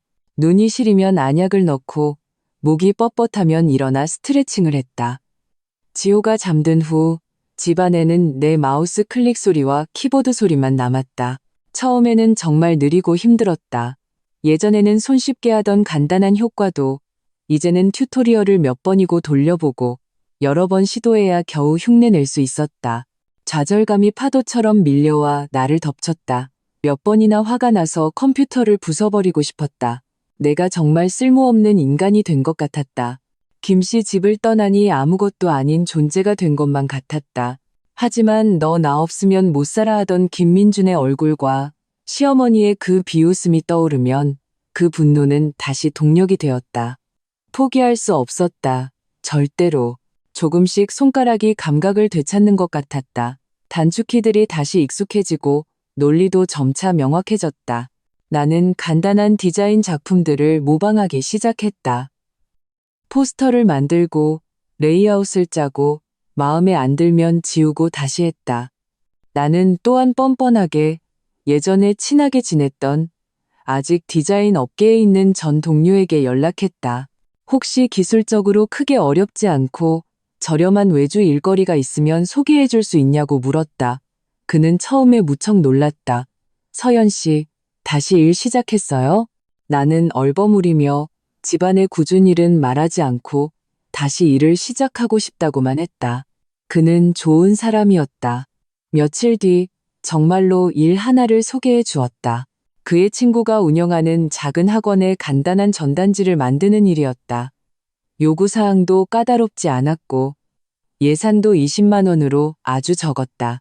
하지만 당시의 나에게는 그야말로 구명줄이었다. 나는 그 일을 맡아 거의 밤낮을 가리지 않고 3일 동안 매달렸다. 반복해서 수정하고 조정했다. 조금이라도 마음에 들지 않는 부분이 있을까봐 전전긍긍했다. 원고를 제출할 때 손바닥에 땀이 흥건했다. 다행히 상대방은 별말 없이 아주 만족해하며 대금을 지불했다. 그 20만 원이 내 계좌에 입금되었을 때 나는 휴대폰 화면의 숫자를 보며 코끝이 시큰해져 눈물을 흘릴 뻔했다. 이건 김민준이 던져준 5만 원이 아니었다. 내가 생활비를 보태며 느꼈던 억울함도 아니었다. 이건 나 박서연이 내 손과 머리로 당당하게 번 돈이었다. 비록 적은 액수지만 그 무엇보다 소중했다. 나는 수수료를 떼고 남은 돈을 인출했다. 빳빳한 지폐를 손에 쥐니 묵직한 무게감이 느껴졌다. 나는 마트에 가서 지호가 그토록 원했던 리모컨 자동차를 사주고 시장에 가서 좋은 재료를 좀 사왔다. 저녁에는 혜진과 조촐한 축하 파티를 열었다. 혜진은 맥주캔을 들고 나보다 더 흥분했다. 거봐, 내가 뭘 했어. 너 박서연은 할 수 있다니까. 이제 시작이야. 앞으로 분명 큰돈 벌어서 김민준 그 개자식 속을 뒤집어 놓을 거라고. 나는 웃으며 그녀와 건배했다. 영양 부족으로 시들어가던 내 자신감의 싹이 이 미미한 수입에 힘입어 드디어 다시 뿌리를 내리고 희망으로 가득 찬 초록빛 새싹을 틔우기 시작했다. 그 20만 원은 작은 불씨가 되어 내 마음속 꺼져가던 자신감을 다시 지폈다. 비록 빛은 미약했지만 적어도 발밑에 작은 길은 볼 수 있게 되었다. 나는 지호의 장난감 값과 혜진이에게 줄 식료품비를 남겨두고 나머지는 모두 내 낡은 컴퓨터와 소프트웨어에 투자했다. 필요한 버전을 업데이트하고 이를 악물고 중고 태블릿도 하나 샀다. 도구가 좋아야 일도 잘 되는 법이다. 나는 더욱 미친 듯이 인터넷에 빠져들었다. 튜토리얼뿐만 아니라 각종 디자인 사이트를 보며 요즘 유행하는 스타일을 파악하고 다른 사람들의 작품이 왜 좋은지 분석했다. 전업주부일 때는 눈에 보이는 것이라고는 쌀, 기름, 소금과 시어머니의 눈치뿐이었다. 이제 다시 이 일들을 시작하니 머릿속에 어떤 부분이 녹슨 톱니바퀴에 억지로 기름칠을 한 것처럼 삐걱거리면서도 조금씩 다시 돌아가기 시작했다. 나는 먼저 그 전 동료에게 연락해 비슷한 일이 더 없는지 물었다. 가격이 좀 낮아도 괜찮다고 했다. 그는 내 딱한 사정을 눈치챘는지 작은 일 2개를 더 소개해 주었다. 하나는 새로 생긴 분식집 메뉴판 디자인이었고 다른 하나는 동네 독서 모임의 행사 포스터 제작이었다. 돈은 많지 않았다. 다 합쳐도 40만 원 남짓이었다. 하지만 나는 지극히 성실하게 작업했다. 분식집 메뉴판을 만들 때는 일부러 그 가게에 2번이나 찾아가서 음식을 먹어보고 인테리어 스타일을 관찰하며 음식의 특징을 파악했다. 사장님은 실한 분이셨다. 내가 발로 뛰는 모습을 보고 최종 결과물에 매우 만족하며 원래 약속했던 것보다 5만 원을 더 얹어주었다. 그 5만 원은 내가 예전에 김민준에게 한 달 생활비를 받을 때보다 더 기뻤다. 일을 많이 할수록 손은 점점 익숙해지고 속도도 빨라졌다. 나는 더 이상 전 동료가 소개해주는 일에만 만족할 수 없었다. 나는 프리랜서 플랫폼 몇 군데에 계정을 등록하고 비록 많지는 않지만 내가 공들여 만든 작품들을 올렸다. 가격은 아주 낮게 책정했다. 처음에는 아무런 반응이 없었다. 플랫폼의 경쟁은 너무 치열했다. 나처럼 경력 단절에 학벌도 내세울 것 없고 대기업 경험도 없으며 작품 수도 적은 신입에게는 아무도 눈길을 주지 않았다. 조금 실망했지만 그 5만 원을 생각하며 다시 이를 악물었다. 나는 계속해서 내 프로필을 수정하고 새로 완성한 작은 작품들을 정성껏 올렸다. 좋은 평가 하나라도 받기 위해 가격을 거의 이윤이 남지 않을 정도로 낮췄다. 전환점은 비가 오는 어느 오후에 찾아왔다. 나는 플랫폼에서 한 의뢰를 받았다. 막 시작한 작은 문화 콘텐츠 회사였는데 1년의 제품 패키지 초안 디자인이 필요하다고 했다. 예산은 낮았지만 시간은 매우 촉박했다. 많은 경력 디자이너들이 꺼리는 일이었다. 나는 거의 즉시 회신하며 시도해 보겠다고 했다. 상대방은 내 빠른 응답 속도와 저렴한 가격에 마음이 움직였는지 요구사항 문서를 보내왔다. 문서를 보자마자 머리가 아파왔다. 요구사항은 많았고 관련된 요소도 복잡했다. 그 며칠간 나는 거의 눈을 붙이지 못했다. 낮에는 지호를 돌보고 밤에는 뜬 눈으로 그림을 그리고 수정했다. 커피를 물처럼 마셨고 눈밑은 누가 때린 것처럼 시꺼멓게 변했다. 혜진이는 나를 보고 안쓰러워하며 목숨을 내놓고 일하는 거냐고 마했다. 하지만 나는 오기가 생겼다. 이것이 내가 판도를 바꿀 유일한 기회일지도 모른다고 생각했다. 나는 상대방과 반복해서 소통하며 모든 세부 사항을 확인하고 시안을 계속해서 수정했다. 마침내 마감일 전에 상대방의 눈을 번쩍 뜨이게 할 만한 디자인 시안 한 세트를 제출했다. 담당자는 무척 놀라워했다. 이 가격에 이렇게 책임감 있고 결과물도 좋은 디자이너를 찾을 줄은 몰랐다고 했다. 그들은 흔쾌히 대금을 지불했고 잔금을 정산한 후에는 예산이 훨씬 높은 새로운 프로젝트를 의뢰했다. 더 중요한 것은 그들이 플랫폼에 나에 대해 아주 길고 극찬하는 평가를 남겨주었다는 것이다. 그 평가는 마치 금으로 된 간판처럼 나와 내 낡은 컴퓨터뿐인 내 작은 스튜디오가 플랫폼에서 조금이나마 눈에 띄게 해주었다. 점차 나를 직접 찾아와 견적을 문의하는 사람들이 생기기 시작했다. 비록 아직 작은 프로젝트들이었지만 적어도 예전처럼 아무도 찾지 않는 상황은 아니었다. 수입도 안정되기 시작했다. 처음에는 한 달에 겨우 10, 20만 원 벌던 것이 나중에는 30, 40만 원이 되었고 한 번은 작은 일 3개를 동시에 맡아 그 달에는 플랫폼 수수료를 떼고도 거의 80만 원을 벌었다. 은행 앱에서 그 달의 입금액을 확인했을 때 손이 떨렸다. 80만 원. 예전에 김민준에게 돈을 달라고 할 때마다 그는 얼마나 꾸물거리며 이것저것 묻다가 결국 자선을 베풀듯 30, 50만 원의 생활비를 주곤 했다. 그러면서도 내가 얼마나 큰 돈을 쓴 것처럼 굴었는지. 하지만 지금 이것은 내가 한 푼 두 푼 스스로 번 돈이었다. 나는 이 돈으로 자취방에 작은 중고 소파를 들여놓았고 지호가 그토록 갖고 싶어하던 어린이용 책상을 사주었다. 그리고 혜진이에게 근사한 샤브샤브도 사주었다. 샤브샤브의 뜨거운 김 속에서 혜진은 맥주잔을 들고 큰 소리로 말했다. 친구야, 내가 너는 될 줄 알았다니까? 그 쓰레기 자식 떠나니까 내 인생이 이렇게 활짝 피잖아. 그놈이랑 그 엄마는 그 5만 원이나 끌어안고 살라지. 나는 웃으며 그녀와 건배했다. 마음속은 전례 없는 충실함과 확신으로 가득 찼다. 이 성과가 많은 사람들 눈에는 별것 아닐지 몰라도 나에게는 드디어 내 인생의 운전대를 다시 잡았다는 것을 의미했다. 나는 더 이상 남의 눈치를 보며 사는 전업주부 박서연이 아니었다. 김민준, 최영자 여사, 보고 있나요? 당신들 없이, 당신네 김씨 집안 없이 나 박서연은 굶어 죽지 않을 뿐더러 점점 더 잘 살 수 있어요. 이 느낌은 그들 면전에 대고 뺨을 날리는 것보다 100배는 더 통쾌했다. 내 허리가 드디어 꼿꼿이 펴졌다. 생활은 태엽감은 톱니바퀴처럼 착착 앞으로 나아갔다. 내 작은 스튜디오의 업무는 점차 안정되었다. 비록 아직 예산이 낮은 작은 프로젝트들이 대부분이었지만 적어도 매달 들어오는 수입은 나와 지호의 월세, 어린이집 비용, 그리고 생활비를 충분히 감당할 수 있었다. 가끔은 조금 남기도 했다. 나는 그 남은 돈을 마치 겨울을 나는 다람쥐처럼 조심스럽게 모았다. 미래의 비바람에 맞설 힘을 비축하는 것이었다. 누구에게도 손 벌리지 않고 내 지갑을 스스로 관리하는 그 느낌은 걸음걸이마저 예전보다 당당하게 만들었다. 나는 자취방에 간단한 가구 몇 개를 더 들여놓았다. 중고 책상, 잡동사니를 놓을 선반, 그리고 지호의 작은 공간에는 부드러운 캐릭터 카펫을 깔아주었다. 집은 여전히 초라했지만 우리 모자의 삶의 흔적으로 가득 찼다. 진정으로 우리만의 보금자리였다. 혜진이는 가끔 들러서 혀를 차며 말했다. 이야, 박 사장, 사는 게 제법 폼이 나는데? 나는 웃으며 그녀가 가져온 과일을 씻었다.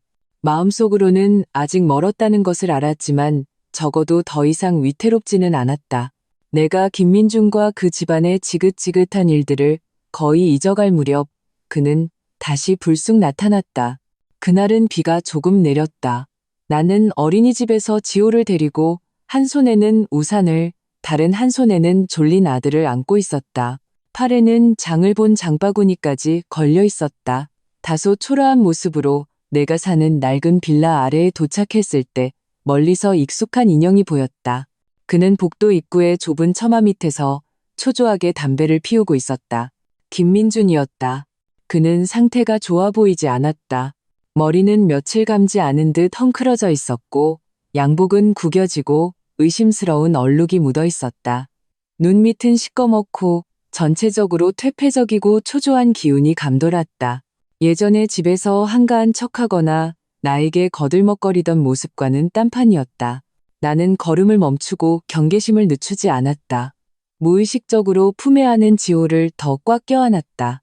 김민준도 나를 보았다. 그는 담배꽁초를 바닥에 던져 발로 비벼 끄고는 몇 걸음에 내 앞으로 다가와 공동 현관문을 막아섰다. 담배 냄새와 희미한 술 냄새가 확 풍겨왔다. 서연아. 그가 입을 열었다. 목소리는 쉬어 있었고 의도적으로 낮춘 듯한 자세였다. 요즘 어떻게 지내?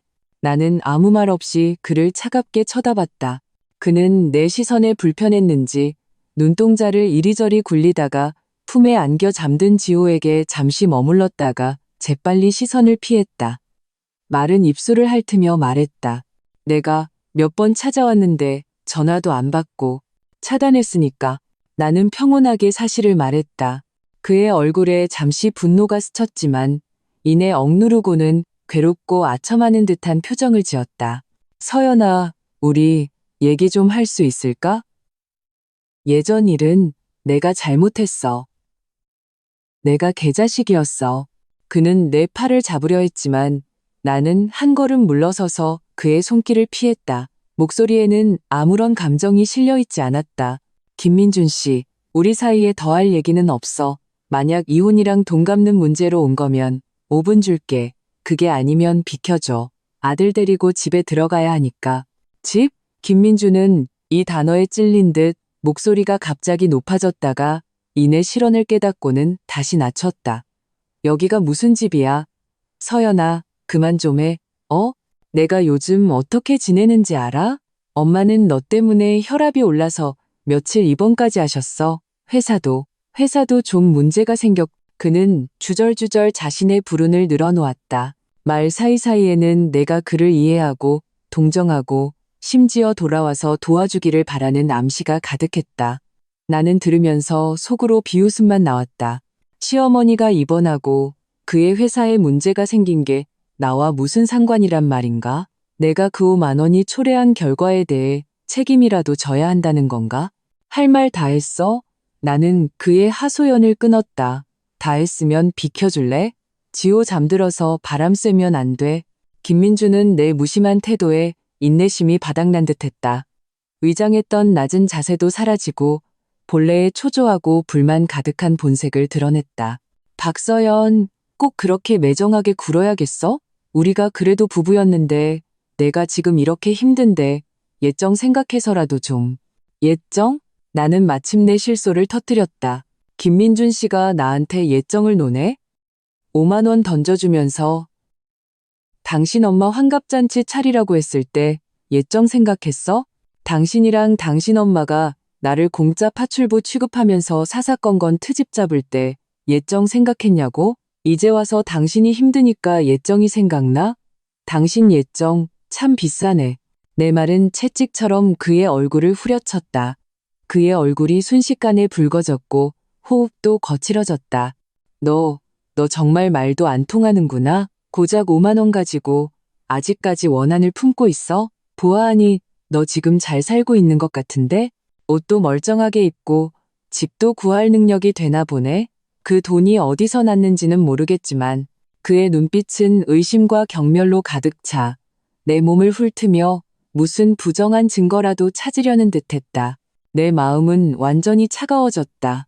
그의 눈에는 내가 조금이라도 사람답게 살면 그 돈의 출처가 의심스러운 것이었다.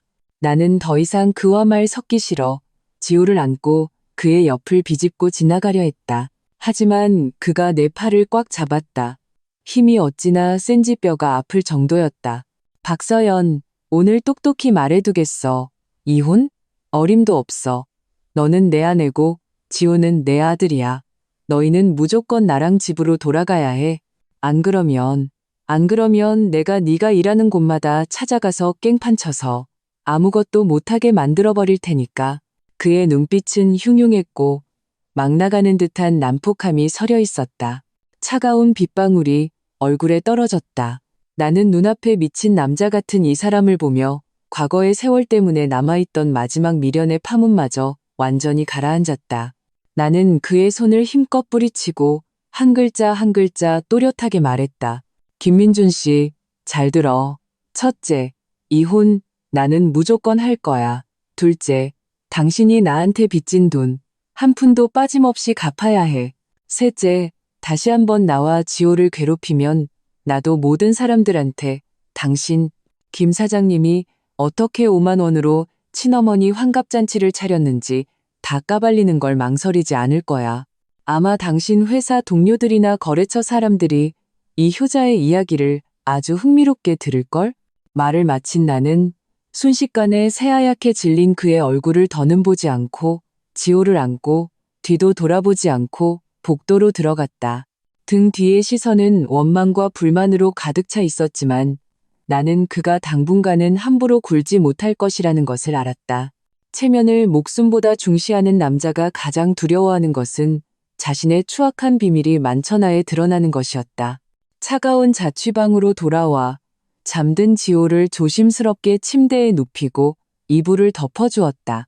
창밖에는 비가 계속 내렸다. 나는 창가로 다가가 아래층에서 그가 잠시 서성이다가 결국 풀이 죽어 비틀거리며 빗속으로 사라지는 모습을 지켜보았다. 마음속에는 승리의 기쁨 대신 무거운 피로감과 더욱 굳건해진 결심만이 남았다. 하루빨리 완전히 그에게서 벗어나야 한다. 김민준이 비를 맞으며 나타났다가 초라하게 사라진 후 내 세상은 정말로 오랫동안 평온했다. 전화 괴롭힘도 길을 막는 일도 없었다. 그의 치부를 까발리겠다는 내 협박이 효과가 있었던 모양이다. 체면을 목숨보다 중시하는 그에게는 그게 가장 큰 약점이었다. 나는 모든 에너지를 일과 지호를 돌보는 데 쏟았다. 하루하루는 바쁘고 충실했다. 통장 잔고는 느리지만 꾸준히 늘어갔고 이는 나에게 전례 없는 안정감을 주었다. 나는 지호가 좋아하는 미술학원에 등록해 주었고 마침내 나 자신을 위해 속도가 빠른 새 컴퓨터도 샀다. 새로운 화면 앞에 앉으니 생각마저 맑아지는 기분이었다. 어느 날 대학 동기인 이정아에게서 전화가 왔다. 주말에 작은 동창회가 있는데 참석할 거냐고 물었다. 나는 잠시 망설였다. 졸업 후 몇 년 동안 나는 거의 모든 동기들과 연락을 끊고 지냈다. 결혼 후 가정에만 매달렸기 때문이기도 했고 마음 한구석에는 내가 잘 살지 못하고 부엌대기 아줌마가 되었다는 자격지심도 있었다. 나와 서연아, 정아가 전화기 너머로 설득했다. 오랜만에 보는 친구들이 얼마나 많은데 그냥 간단히 밥 먹고 얘기나 하는 거야. 너 몇 년 동안 잠수 탔잖아. 그녀의 따뜻한 목소리를 듣고 거울 속에 피곤하지만 눈빛에 다시 빛이 돌기 시작한 내 모습을 보며 나는 심호흡을 하고 대답했다. 알았어, 갈게. 모임 장소는 분위기 좋은 레스토랑의 룸이었다. 나는 특별히 새로 산 단정한 원피스를 입고 옅은 화장을 했다. 룸문을 열었을 때 안에는 이미 많은 사람들이 앉아 있었다. 시끌벅적한 소리가 나를 맞았다. 나를 본 모두가 잠시 멈칫하더니 이내 반가운 환호성을 터뜨렸다. 박서연, 세상에, 진짜 너야? 와, 서연아, 너 하나도 안 변했다. 여전히 예쁘네. 너 그동안 어디서 뭐 하고 살았어? 소식도 없이 나는 친구들의 열렬한 환영에 둘러싸여 조금 어색했지만 그보다는 따뜻함이 더 컸다. 정아가 나를 끌어다 앉히며 속삭였다. 거봐, 다들 너 보고 싶어 했다니까. 친구들은 각자의 직장과 가정에 대해 이야기했다. 어떤 친구는 회사 임원이 되었고, 어떤 친구는 창업을 했다. 또 어떤 친구는 나처럼 우여곡절을 겪고 다시 시작하는 중이었다. 그들의 이야기를 들으며 나는 더 이상 예전처럼 위축되거나 자격지심을 느끼지 않았다. 나도 이제는 당당하게 지금 프리랜서 디자이너로 일하고 있고, 비록 막 시작했지만 충실하게 살고 있다고 말할 수 있었다. 분위기가 한창 무르익을 무렵 룸문이 다시 열렸다. 들어오는 사람을 보고 내 얼굴에서 웃음이 굳었다. 김민준이었다. 그리고 그의 팔짱을 끼고 있는 화려하게 치장한 젊은 여자가 있었다. 그가 왜 여기에? 내 머릿속이 윙 울렸다. 우리 과와 그는 아무런 관련이 없는데. 김민준도 나를 보았다. 그의 눈에 스쳐 지나가는 놀라움. 그리고 그 놀라움은 이내 복잡하고 심사하고 비웃는 듯한 감정으로 변했다. 그도 아마 여기서 나를 만날 줄, 그것도 이렇게 잘 지내는 듯한 모습에 나를 만날 줄은 상상도 못했을 것이다. 모임을 주최한 과 대표가 그를 아는 듯 일어나 인사했다. 민준 씨, 웬일이세요? 이분은? 김민준은 아무렇지 않은 척 웃으며 옆에 있는 여자의 손을 토닥였다. 아, 제가 로나 씨랑 밥 먹으러 왔다가 마침 여기서 모임한다고 해서 인사나 하러 들렀어요. 로나 씨, 여기 다 제 친구들이에요. 그는 의도적으로 나를 소개하지 않았지만 그의 시선은 바늘처럼 계속 나를 찔렀다. 로나라는 여자는 애교 섞인 웃음으로 사람들과 인사했지만 그 눈빛은 나를 훑어보고 있었다. 특히 나를 볼 때는 미묘한 도발의 기미를 띠고 잠시 머물렀다. 김민주는 아는 몇몇 남자 동기들과 인사를 나누다가 화제가 자연스럽게 그에게로 옮겨갔다. 누군가 요즘 어디서 돈 버냐고 묻자 그는 헛기침을 한 번 하고는 크지도 작지도 않지만 룸 전체에 들릴 만한 목소리로 말했다. 뭐, 하던 일 계속하죠. 최근에 정부에서 하는 큰 프로젝트 하나 맡아서 정신이 없네요. 그는 말하면서 무심코 나를 훑어보았다. 그 시선에는 거만한 과시욕이 담겨 있었다.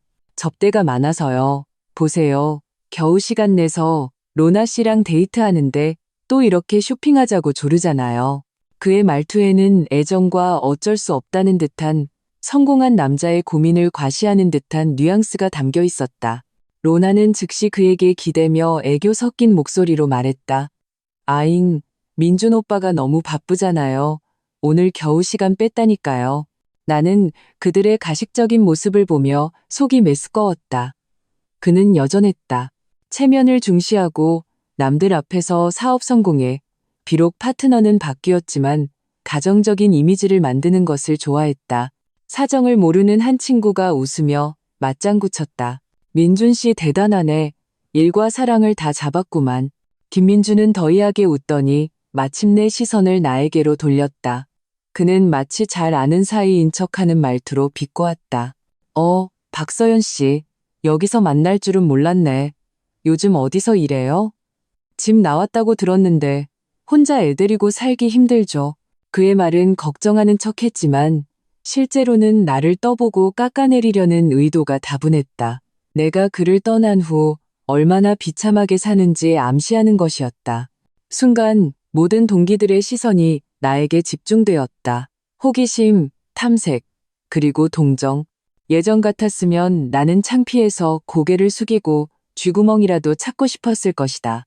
하지만 지금 나는 그의 위선적인 얼굴을 보며 마음이 이상하리만치 평온했다. 나는 심지어 앞에 놓인 찻잔을 들어 한 모금 마신 후 고개를 들어 그의 시선을 마주했다. 입가에는 옅고 조롱 섞인 미소가 걸려 있었다. 큰일이야 뭐. 그냥 디자인 외주 받아서 겨우 먹고 살죠. 나는 가벼운 말투로 말하며 그의 옆에 있는 로나라는 여자를 훑어보았다. 무언가를 암시하듯 말을 이었다. 그래도 어떤 분처럼 정부 대형 프로젝트로 바쁘면서 친구랑 쇼핑할 시간도 있는 분에 비하면 제 시간은 훨씬 알차게 쓰는 것 같아요. 적어도 제가 버는 돈은 한 푼 한 푼 깨끗하고 정직하게 버는 거니까요. 내 말이 떨어지자 로만이 순간 조용해졌다. 다들 어른인데 내 말의 의미를 모를 리 없었다. 김민준의 소위 바쁨과 아내가 아닌 다른 여자를 데리고 나타난 그의 현재 모습은 선명한 아이러니를 형성했다. 김민준의 얼굴이 순식간에 굳어졌다. 그는 입을 열어 반박하려 했지만 나는 그에게 기회를 주지 않았다. 나는 계속 그의 눈을 보며 천천히 덧붙였다. 아, 맞다. 김민준 씨, 하나 알려줄게요. 당신 어머니 환갑잔치 때 그 국수값 30만 원이랑 예전에 내가 보탰던 생활비들 언제 갚을 생각이에요? 벌써 반년이나 지났는데 그 대형 프로젝트 대금은 아직 안 들어왔나 보죠? 정 힘들면 얘 친구 생각해서 그 그릇값 5만 원은 빼줄게요. 5만 원 그릇값? 한 친구가 작게 중얼거렸다. 얼굴에는 의혹과 웃음이 섞여 있었다. 김민준의 얼굴은 완전히 순댓국처럼 검붉게 변했다. 그는 나를 보며 충격, 분노, 그리고 사람들 앞에서 미천이 드러난 공포와 창피함이 뒤섞인 눈빛을 보냈다. 그의 옆에 있던 로나도 멍하니 나와 그를 번갈아 쳐다보며 의심스러운 표정을 지었다. 너 무슨 헛소리야? 김민주는 한참 만에 이새로 겨우 몇 마디를 쥐어짰다. 헛소리인지는 당신 마음이 알겠죠. 나는 찻잔을 내려놓고 일어나 가방을 들었다. 정아와 다른 친구들에게 웃으며 말했다. 미안, 얘들아. 갑자기 일이 생각나서 먼저 가봐야 할 것 같아. 오늘 정말 즐거웠어. 다음에 또 보자. 말을 마친 나는 더 이상 김민준을 쳐다보지 않았다. 허리를 꼿꼿이 펴고 사람들의 각기 다른 시선 속에서 당당하게 룸문을 나섰다. 등 뒤에서는 죽음과 같은 정적, 그리고 희미하게 들려오는 김민준의 분노의 찬고함과 로나의 추궁하는 목소리가 들렸다. 복도의 조명은 부드럽고 공기는 상쾌했다. 나는 깊게 숨을 들이쉬었다. 가슴속에 오랫동안 맺혀있던 탁한 기운이 마침내 완전히 빠져나가는 기분이었다. 이 싸움은 완벽하게 이겼다. 동창회에서 돌아온 후 내 마음은 의외로 평온했다. 심지어 모든 것이 제자리를 찾은 듯한 홀가분함마저 느껴졌다. 사람들 앞에서 위선이 벗겨져 분노하던 김민준의 모습은 내 마음속에서 제거해야 할 마지막 쓰레기처럼 완전히 치워졌다. 체면을 중시하는 그의 성격상 이번 일을 겪고 나서는 더 이상 내 앞에 나타나 망신을 자초하지 않으리라는 것을 알았다. 생활은 다시 바쁘고 규칙적인 궤도로 돌아왔다. 내 디자인 스튜디오라고 하기에는 그저 작은 자취방의 한 구석이었지만 그곳 업무량은 조금 더 늘었다. 이전에 작업했던 문화 콘텐츠 회사의 프로젝트가 고객사로부터 높은 평가를 받았고 그들이 새로운 고객을 소개해 주었다. 지역에서 꽤 알려진 독립 디자이너 브랜드였는데 신제품 라인의 홍보물과 온라인 포스터 디자인을 의뢰했다. 이 프로젝트는 내가 이전에 맡았던 모든 일보다 예산이 높았고 당연히 요구사항도 까다로웠다.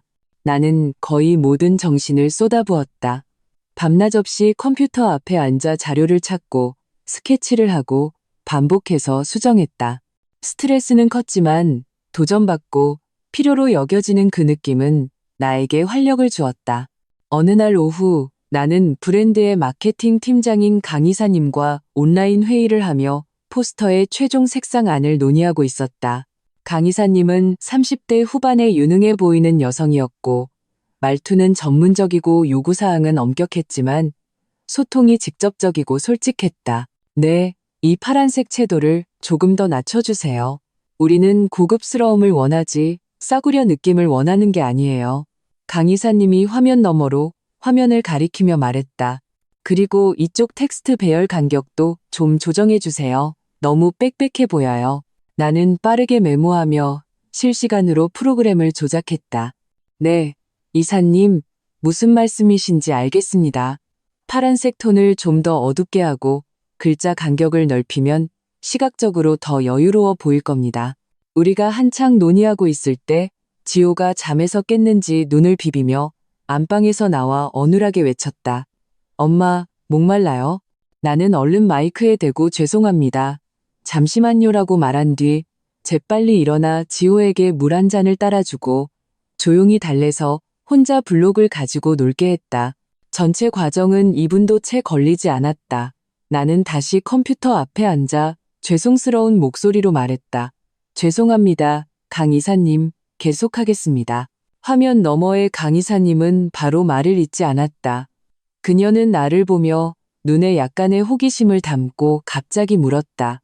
서연 씨, 재택근무하시는군요? 방금 아이였죠? 나는 고객이 나를 프로답지 못하다고 생각할까 봐 가슴이 철렁했다. 아이를 데리고 일하는 것은 집중력이 부족해 보일 수 있으니까. 나는 최대한 당당하게 고개를 끄덕였다. 네, 이사님. 제가 혼자 아이를 키워서 스튜디오를 집에 차렸어요. 돌보기가 편해서요. 방금 회의에 방해가 되었다면 정말 죄송합니다. 예상외로 강 이사님은 전혀 불만을 드러내지 않았다. 오히려 미소를 지으며 말투가 아까보다 부드러워졌다. 아니에요. 괜찮아요. 이해합니다. 혼자 아이 키우면서 일하는 거 쉽지 않죠. 그런데도 일을 이렇게 꼼꼼하게 하시다니 대단하시네요. 그녀는 잠시 뜸을 들이더니 덧붙였다. 정말이에요, 서연 씨. 서연 씨와 일하는 건 정말 즐거워요. 전문적이고 반응도 빠르고 제 요구사항을 정확히 이해하시더군요. 그리고 정말 일에 몰두하신다는 게 느껴져요. 저희가 이전에 협력했던 몇몇 대형 에이전시에서 보낸 그저 교과서적으로만 일하는 디자이너들보다 훨씬 낫습니다. 나는 잠시 멍했다. 마음속에 따뜻한 기운이 퍼져나갔다. 나는 서둘러 말했다. 과찬이십니다, 이사님. 당연히 해야 할 일을 한 것뿐입니다. 과찬 아니에요. 강 이사님은 손을 저으며 진지하게 말했다. 능력과 태도는 꾸며낼 수 없는 거예요. 저희 브랜드가 아주 크지는 않지만 협력사의 정성을 매우 중요하게 생각합니다. 이번 프로젝트 정말 훌륭하게 완성해 주셨어요. 다음 가을 신제품 라인 홍보도 계속 서연 씨와 함께하고 싶은데 어떠세요? 다음 협력. 이것은 더 안정적인 수입과 더 높은 수준의 인정을 의미했다. 나는 마음속에 흥분을 억누르고 전문적인 태도를 유지했다. 믿어주셔서 정말 감사합니다, 이사님.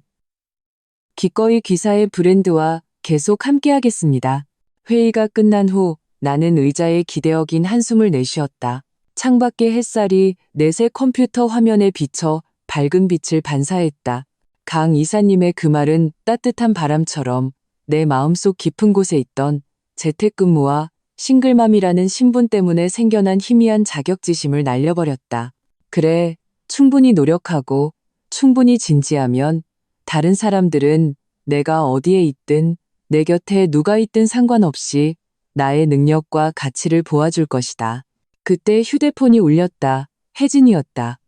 내가 전화를 받자마자 그녀의 우렁찬 목소리가 들려왔다. 서연아, 저녁하지 마. 나 오늘 장사 일찍 끝내고 재료 잔뜩 샀어. 너네 집 가서 샤브샤브해 먹자. 축하 파티야. 나는 웃었다. 뭘 축하해? 아직도 모르는 척하네. 혜진이 소리쳤다. 아까 그 문화 콘텐츠 회사 김대리 만났는데 네가 만들어준 패키지 상품이 엄청 잘 팔린대.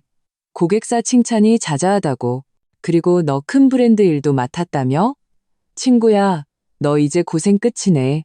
나보다 더 흥분한 혜진의 목소리를 들으며 내 마음속 기쁨도 차올랐다. 그래, 조금은 고생 끝이라고 할 수 있겠지. 비록 진정한 성공까지는 아직 멀었지만 적어도 나는 내 두 손으로 이 도시에서 나와 지호를 위한 작지만 견고한 하늘을 만들어냈다. 저녁, 샤브샤브의 뜨거운 김이 작은 집을 가득 채웠다. 혜진은 차돌박이를 익히며 신나게 계획을 세웠다. 이 기세라면 너 곧 더 큰 집으로 이사하겠는데? 지호 학교랑 가까운 곳으로. 그때 되면 김민준 그 눈뜬장님 놈. 아주 속이 뒤집어지겠지. 나는 끓는 냄비에 청경채한 젓가락을 넣었다. 붉은 국물 속에서 초록빛이 떠올랐다 가라앉는 것을 보며 나도 모르게 입가에 미소가 번졌다. 큰 집으로 이사하는 것은 당장 중요하지 않았다. 중요한 것은 내가 가치 있고 존중받는 나 자신을 되찾았다는 것이다. 김민준과 그의 어머니는 이미 내 인생에서 멀리 밀려났다. 배경으로 삼기에도 거슬릴 뿐이었다. 미래의 길은 이 샤브샤브에 피어오르는 김처럼 점점 더 선명하고 넓어지는 듯했다. 샤브샤브의 여운이 채 가시기도 전에 삶은 새로운 페이지를 넘겼다. 강 이사님네 브랜드의 가을 시즌 디자인이 본격적으로 시작되었다. 성금이 입금되었을 때 나는 통장에 찍힌 전례 없는 숫자를 보며 손이 살짝 떨렸다. 이건 단발성 일이 아니었다. 장기적이고 안정적인 협력의 시작이었다. 나는 즉시 은행에 가서 혜진에게 빚졌던 돈부터 갚았다. 그녀는 받지 않으려 했지만 나는 억지로 쥐어주었다. 친한 사이일수록 계산은 정확히 해야지. 그때 네가 아니었으면 나와 지호는 길바닥에 나앉았을 거야. 혜진은 돈다발을 쥐고 눈가가 붉어지더니 내 어깨를 툭 쳤다. 알았어. 그럼 받을게. 나중에 너 박 사장 진짜 성공하면 그때는 제대로 뜯어낼 거야. 빚을 갚으니 마음속 큰 돌덩이가 내려앉았다. 나는 지호에게 그가 그토록 갖고 싶어 하던 레고 세트를 사주었다. 아들이 환호하는 모습을 보니 모든 피로가 풀리는 듯했다. 남은 돈은 신중하게 계획했다. 몇 달치 월세와 생활비를 남겨두고 일부는 스튜디오 운영 자금으로 떼어놓았다. 그리고 마지막으로 이를 악물고 온라인 고급 디자인 강의를 신청했다. 현실에 안주할 수 없다는 것을 알았다. 계속해서 위로 올라가야 했다. 생활은 마치 평온하지만 희망으로 가득 찬 항로에 들어선 듯했다. 그러던 어느 날 오후 유치원에 지호를 데리러 갔다가 전혀 예상치 못한 사람을 마주쳤다. 김민준의 동생, 내 시누이였던 김아름이었다. 그녀는 유치원 앞 큰 나무 아래 서 있었다. 예전만큼 화려하지 않은 옷차림에 얼굴도 다소 초췌해 보였다. 나를 보자 그녀의 눈빛이 복잡하게 흔들리더니 어색한 미소를 지었다. 새언니, 아니, 서연 언니. 나는 지호의 손을 잡고 걸음을 멈췄다. 마음속 경계심이 솟았다. 아름씨, 여긴 어쩐 일이에요? 내 목소리는 뚜렷한 거리감이 느껴질 정도로 차가웠다. 김아름은 손을 비비며 다소 안절부절 못하는 모습이었다. 저, 지나가다가 언니가 애 데리러 오는 거 봤어요. 그녀는 몸을 낮춰 지호의 머리를 쓰다듬으려 했다. 지호야, 고모 기억나? 지호는 내 뒤로 숨으며 낯선 눈으로 그녀를 쳐다봤다. 김아름은 민망하게 손을 거두고 다시 일어섰다. 나를 보며 말을 꺼내려다 망설였다. 언니, 요즘 잘 지내죠?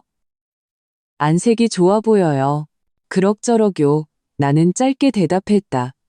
더 이상 안부를 묻고 싶지 않았다. 나한테 할 말 있어요? 내 직설적인 태도에 김아름은 잠시 할 말을 잃었다. 얼굴이 더욱 어색해졌다.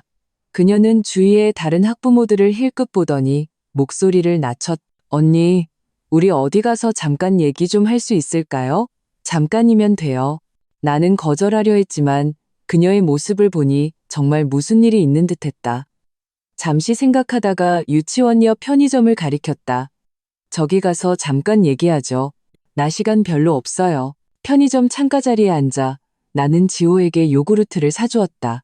김아름은 뚜껑도 따지 않은 생수병을 쥔 채 한참 만에 한숨을 쉬며 입을 열었다.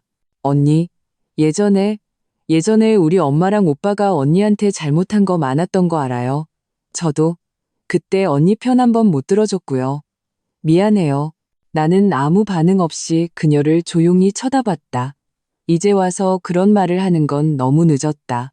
내가 아무 대꾸도 안 차 그녀는 억지로 말을 이었다. 집에 요즘 일이 많아요. 오빠 그 정부 프로젝트라는 거 사실 전부 사기였어요. 오빠가 사기당해서 투자한 돈 다 날리고 빚더미에 앉았어요. 예전에 체면 차리려고 대출받아서 산 차도 며칠 전에 은행에서 가져갔고요. 내 마음에는 아무런 동요도 없었다. 심지어 웃음이 나올 뻔했다. 역시 동창회에서 허풍을 떤 것이었다. 엄마는 그 일 때문에 화병 나셔서 혈압이 안 떨어져요. 며칠 전에는 어지러워서 넘어지셨는데 허리를 삐끗해서 지금 침대에서 일어나지도 못하세요. 김아름은 말하며 목소리가 울먹였다. 제 남편도 사업이 잘 안 풀려서 저도 도와줄 형편이 못 돼요. 집이 지금 엉망진창이에요. 병원비에 빚 독촉 전화가 매일 와요. 언니, 정말 방법이 없어서 그래요. 그녀는 고개를 들어 눈가가 붉어진 채 나를 쳐다봤다. 눈빛에는 애원이 담겨 있었다. 언니, 우리가 언니 찾아올 면목 없는 거 알아요. 하지만 예정 생각해서 돈 좀 빌려주면 안 될까요? 오빠가 좀 괜찮아지면 꼭 갚을게요. 아니면 엄마 좀 보러 와주면 안 돼요? 침대에 누워서 가끔 언니 얘기를 해요. 내 얘기를 한다고요? 나는 마침내 입을 열었다. 목소리는 얼음처럼 차가웠다. 내가 왜 그 아들한테 5만 원에 부려먹히지 않았는지 얘기하나요? 아니면 내가 왜 그분이 침대에 누워 꼼짝 못할 때 당장 공짜 파출부로 돌아오지 않는지 얘기하나요? 김아름의 얼굴이 순식간에 하얗게 질렸다. 언니, 그렇게 말하지 마세요. 그럼 어떻게 말해야 하죠? 나는 그녀의 말을 끊었다. 시선이 날카로웠다. 아름씨, 양심의 손을 얹고 스스로에게 물어봐요. 예전에 당신 엄마랑 오빠가 나한테 어떻게 했는지 당신은 옆에서 그냥 보고만 있었잖아요. 옳은 소리 한마디라도 했어요? 이제 와서 당신들이 힘들어지니까, 어려워지니까 내가 생각나요? 당신들이 무시하고 5만 원으로 내쫓았던 내가 생각나냐고요?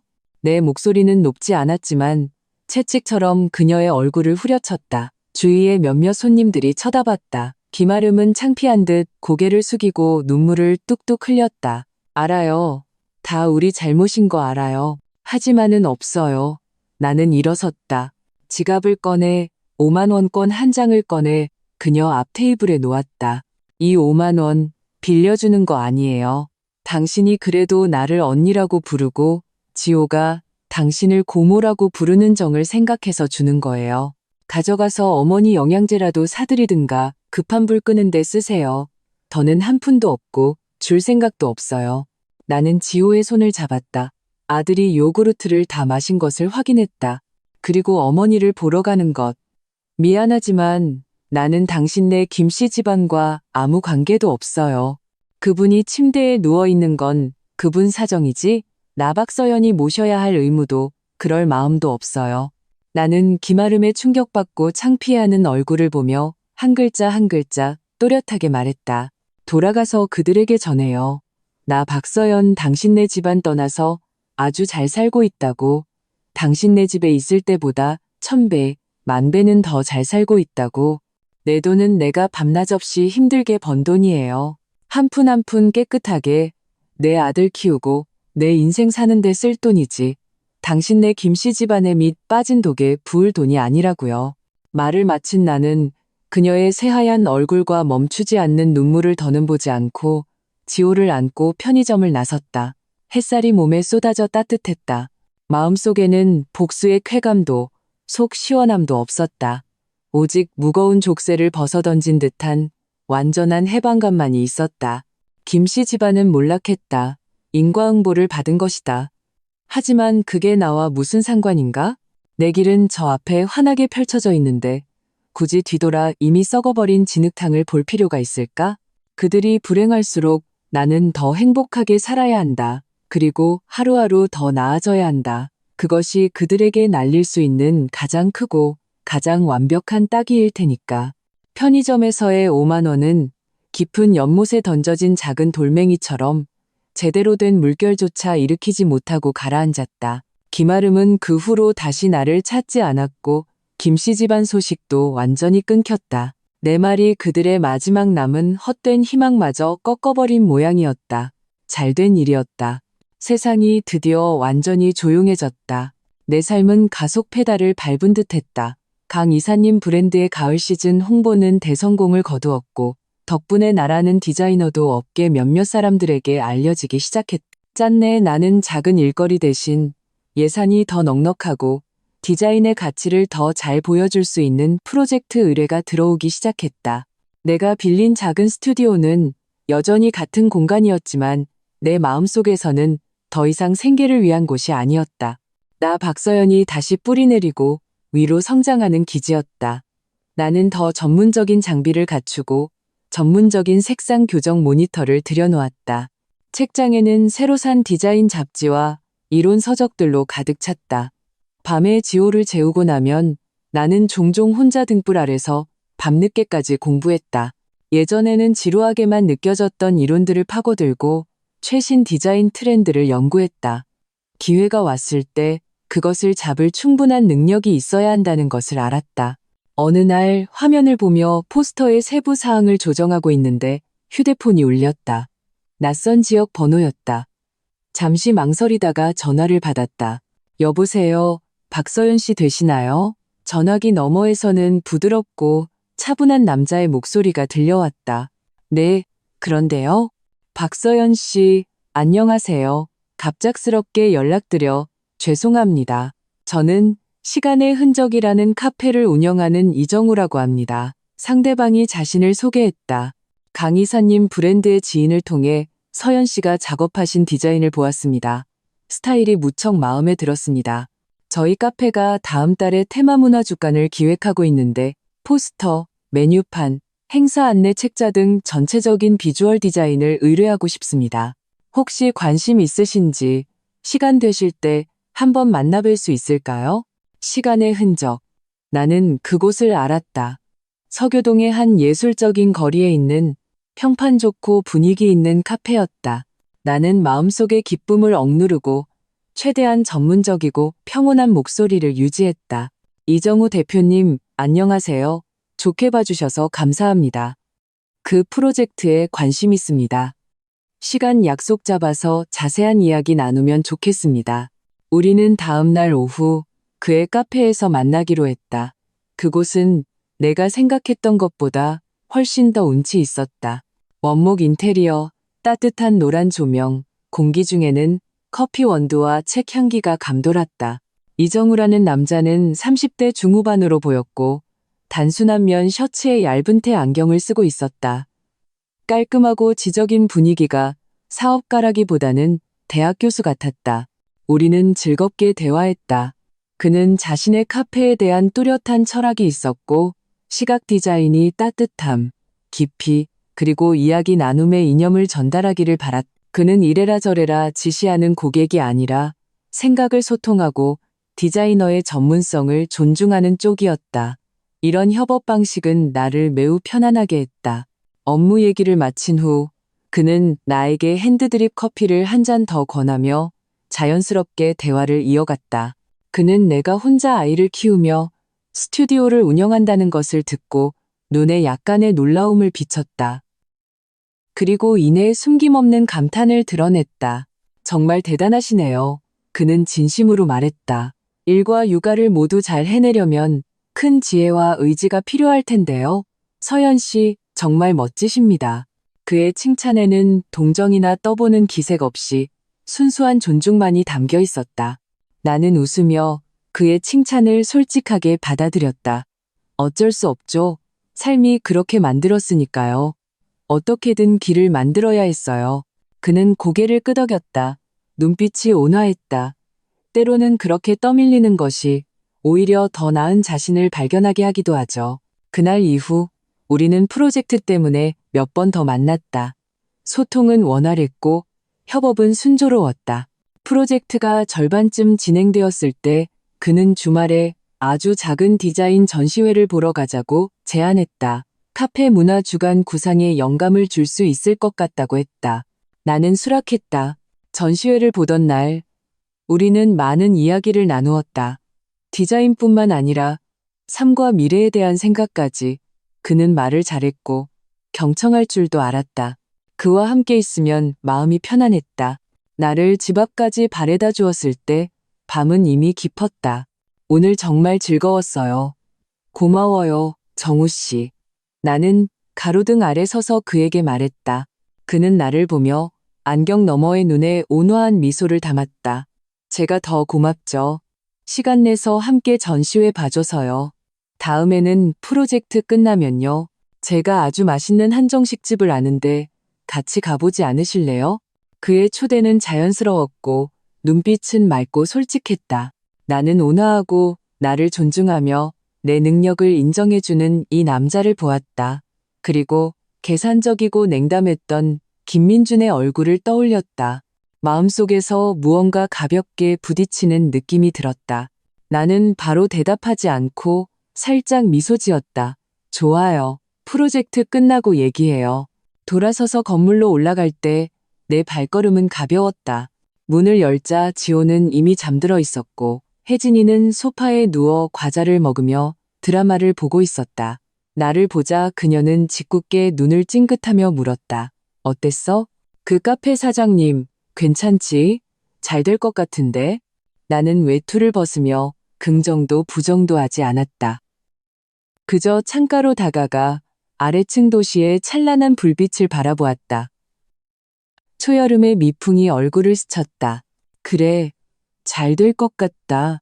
인생이라는 연극, 사업이라는 연극, 그리고 어쩌면 나 박서연에게 속한 새로운 사랑이라는 연극, 모든 것이 천천히 막을 올리고 있었다. 나는 더 이상 결혼이라는 감옥에 갇혀 모욕과 무시를 수동적으로 받아들여야만 했던 가련한 존재가 아니다. 나에게는 내 사업이 있고 아들을 독립적으로 키울 능력이 있으며 미래를 마주할 배짱과 용기가 있다. 그리고 더 좋은 사람, 더 나은 삶을 선택할 권리가 있다. 김민준, 최영자 여사, 보고 있나요? 이것이 당신들을 떠난 후의 나예요. 시드는 것이 아니라 만개하는 나. 초라한 것이 아니라 새롭게 태어나는 나. 그 5만 원이 가져다 준 치욕은 이미 내 발밑에서 짓밟여 지늘게 되었고 나를 더 높이 오르게 하는 계단이 되었다. 미래의 길은 아직 길지만 나는 두렵지 않다. 삶은 마법에 걸린 듯 하루하루 밝아졌다. 이정우 씨 카페의 문화주간 프로젝트는 성공적으로 끝났고 그 따뜻함과 세련미가 어우러진 디자인은 많은 호평을 받았다. 덕분에 내 스튜디오의 위상도 덩달아 올라갔고 의뢰받는 프로젝트의 규모와 예산도 한 단계 높아졌다. 나는 더 이상 다음 달 월세나 지호의 학원비를 걱정할 필요가 없었고 심지어 더 먼 미래를 계획할 여유도 생겼다. 나와 정우 씨의 관계도 초여름의 덩굴처럼 자연스럽게 자라났다. 그는 새로 개봉한 예술 영화를 보러 가자고 했고 나는 지호를 데리고 그와 함께 공원으로 피크닉을 갔다. 그는 나의 과거를 존중했고 나의 현재를 감탄했으며 나와 지호의 미래에 함께하고 싶어 했다. 그와 함께 있으면 나는 무언가를 숨기거나 비위를 맞출 필요가 없었다. 그저 가장 솔직하고 점점 더 나아지는 나 자신이 되면 되었다. 그것은 내가 김민준과의 결혼 생활에서는 단 한 번도 느껴보지 못했던 평등하고 진실된 안정감이었다. 어느 날 정우 씨는 비밀스럽게 나를 바닷가로 데려갔다. 해질녘, 석양이 바다를 찬란한 금빛으로 물들이고 있었다. 그는 내 손을 잡고 부드러운 모래사장을 걸었다. 파도 소리가 부드럽게 해변을 어루만졌다. 서연 씨, 그가 걸음을 멈추고 나를 마주 보았다. 눈빛이 부드럽고 진지했다. 서연 씨를 만난 건 제게 지난 몇 년간 가장 큰 행운이었어요. 저는 서연 씨가 과거의 그늘에서 한 걸음씩 걸어 나와 점점 더 빛나고 강해지는 모습을 지켜봤어요. 당신의 강인함을 존경하고 당신의 과거에 마음 아팠으며 이제는 당신의 미래에 함께하고 싶어요. 그는 내 손을 놓고 주머니에서 작은 벨벳 상자를 꺼내 내 앞에서 한쪽 무릎을 꿇었다. 상자가 열리자 안에는 심플하지만 정교한 디자인의 다이아몬드 반지가 석양빛을 받아 따뜻하게 빛나고 있었다. 박서연 씨, 저와 결혼해 주시겠어요? 저와 당신, 그리고 지호와 함께 진짜 가족을 이루고 싶습니다. 제 남은 인생을 다해 당신을 사랑하고 아끼고 당신이 하고 싶은 모든 일을 지지하겠습니다. 바닷바람이 내 머리카락을 스쳤다. 나는 눈앞에 진실된 남자를 그의 눈에 담긴 아낌없는 사랑과 기대를 보며 눈가가 뜨거워졌다. 망설임도 주저함도 없이 나는 손을 내밀고 힘껏 고개를 끄덕였다. 목소리는 맑고 단호했다. 네, 그럴게요. 그는 기쁨에 넘쳐 반지를 내 약지에 끼워주었다. 크기가 꼭 맞았다. 그는 일어나 나를 꽉 껴안았다. 파도와 석양의 증인 아래 우리는 평생을 함께할 것을 약속했다. 그 순간 내 마음은 미래에 대한 무한한 기대와 단단한 행복으로 가득 찼다. 한편 김씨 집안의 근황은 바다에 가라앉은 돌처럼 더 이상 아무런 파문도 일으키지 않았다. 나중에 가끔 연락하던 먼 친척에게서 들은 바로는 김민준의 그 소위 정부 대형 프로젝트는 완전히 망했고 빚더미에 앉아 직장도 잃었다고 했다. 지금은 친구의 카센터에서 허드레쉬를 하며 초라한 모습으로 예전의 기세는 찾아볼 수 없다고 했다. 최영자 여사는 허리를 다친 후 건강이 크게 나빠져 성격이 더욱 괴팍해져서 하루 종일 김민준을 원망하고 저주한다고 했다. 모자는 낡은 집에서 서로를 괴롭히며 하루하루를 시끄럽게 보낸다고 했다. 예전에 그들을 따르던 친척들도 이제는 모두 등을 돌렸다고. 이 소식을 들었을 때 내 마음에는 아무런 감정도 없었다. 마치 나와 전혀 상관없는 낯선 사람의 이야기를 듣는 것 같았다. 그들의 몰락, 그들의 후회는 더 이상 내 마음에 한 점의 파문도 일으키지 못했다. 그 5만 원이 가져왔던 폭풍은 이미 완전히 잦아들었고 남은 것은 나를 더욱 강하고 현명하게 만들어준 흔적뿐이었다. 나와 정우 씨의 결혼식은 성대하게 치르지 않았다. 가장 가까운 친구들과 가족들만 초대해 햇살 좋은 작은 정원에서 열었다. 혜진이는 네들러리였는데 나보다 더 많이 울었다. 지호는 작은 턱시도를 입고 의젓하게 반지를 들었다. 나는 순백의 웨딩드레스를 입고 정우 씨의 팔짱을 낀 채 우리의 공동의 미래를 향해 걸어갔다. 불안함 대신 확신과 행복만이 가득했다. 결혼 후 우리는 더 크고 밝은 아파트로 이사했다. 지호의 학교와 내 스튜디오에서 모두 가까웠다. 정우 씨는 내 스튜디오를 다시 디자인하고 꾸며주었다. 공간은 넓고 채광은 훌륭했다. 그는 내가 계속 내 일을 하는 것을 지지했고 내가 바쁠 때는 기꺼이 지호를 돌보는 책임을 맡아주었다. 가끔 나는 정우 씨와 함께 폴짝폴짝 뛰는 지호의 손을 잡고 예전에 김민준과 살던 낡은 아파트 단지를 지나칠 때가 있다. 그 익숙한 창문을 보며 내 마음에는 한 점의 그리움이나 원망도 없다. 그곳에 담긴 것은 그저 잘못 들어섰던 과거의 한 조각, 내가 용기와 노력으로 직접 끝낸 악몽일 뿐이다. 이제 나에게는 나를 존중하고 사랑해주는 남편, 건강하고 행복한 아들, 성장하는 사업, 그리고 진정으로 따뜻하고 웃음이 가득한 가정이 있다. 나 박서연은 내 두 손과 꺾이지 않는 의지로 그 5만 원이 가져다준 치욕과 절망을 완전히 짓밟았다. 그리고 그 폐허 위에서 금빛으로 빛나는 나만의 왕국을 재건했다. 새 집의 발코니에 서서 아래 정원에서 웃으며 노는 지호와 바비큐를 준비하는 정우 씨를 바라본다. 석양빛이 온몸을 감싼다. 나는 살짝 입꼬리를 올렸다. 마음속은 평온과 만족으로 가득했다. 이것이 나의 결말이다. 시원하고 밝다. 악은 벌을 받고 선은 복을 받는다. 과거의 고난과 치욕은 모두 내 인생을 더 높이 쌓아 올린 계단이 되었다. 앞으로의 모든 날은 새롭고 아름다운 시작이 될 것이다. 그리고 나는 내가 계속 이렇게 행복할 것이라고 굳게 믿는다. 독자 여러분, 이 이야기를 듣고 어떤 생각이 드셨나요?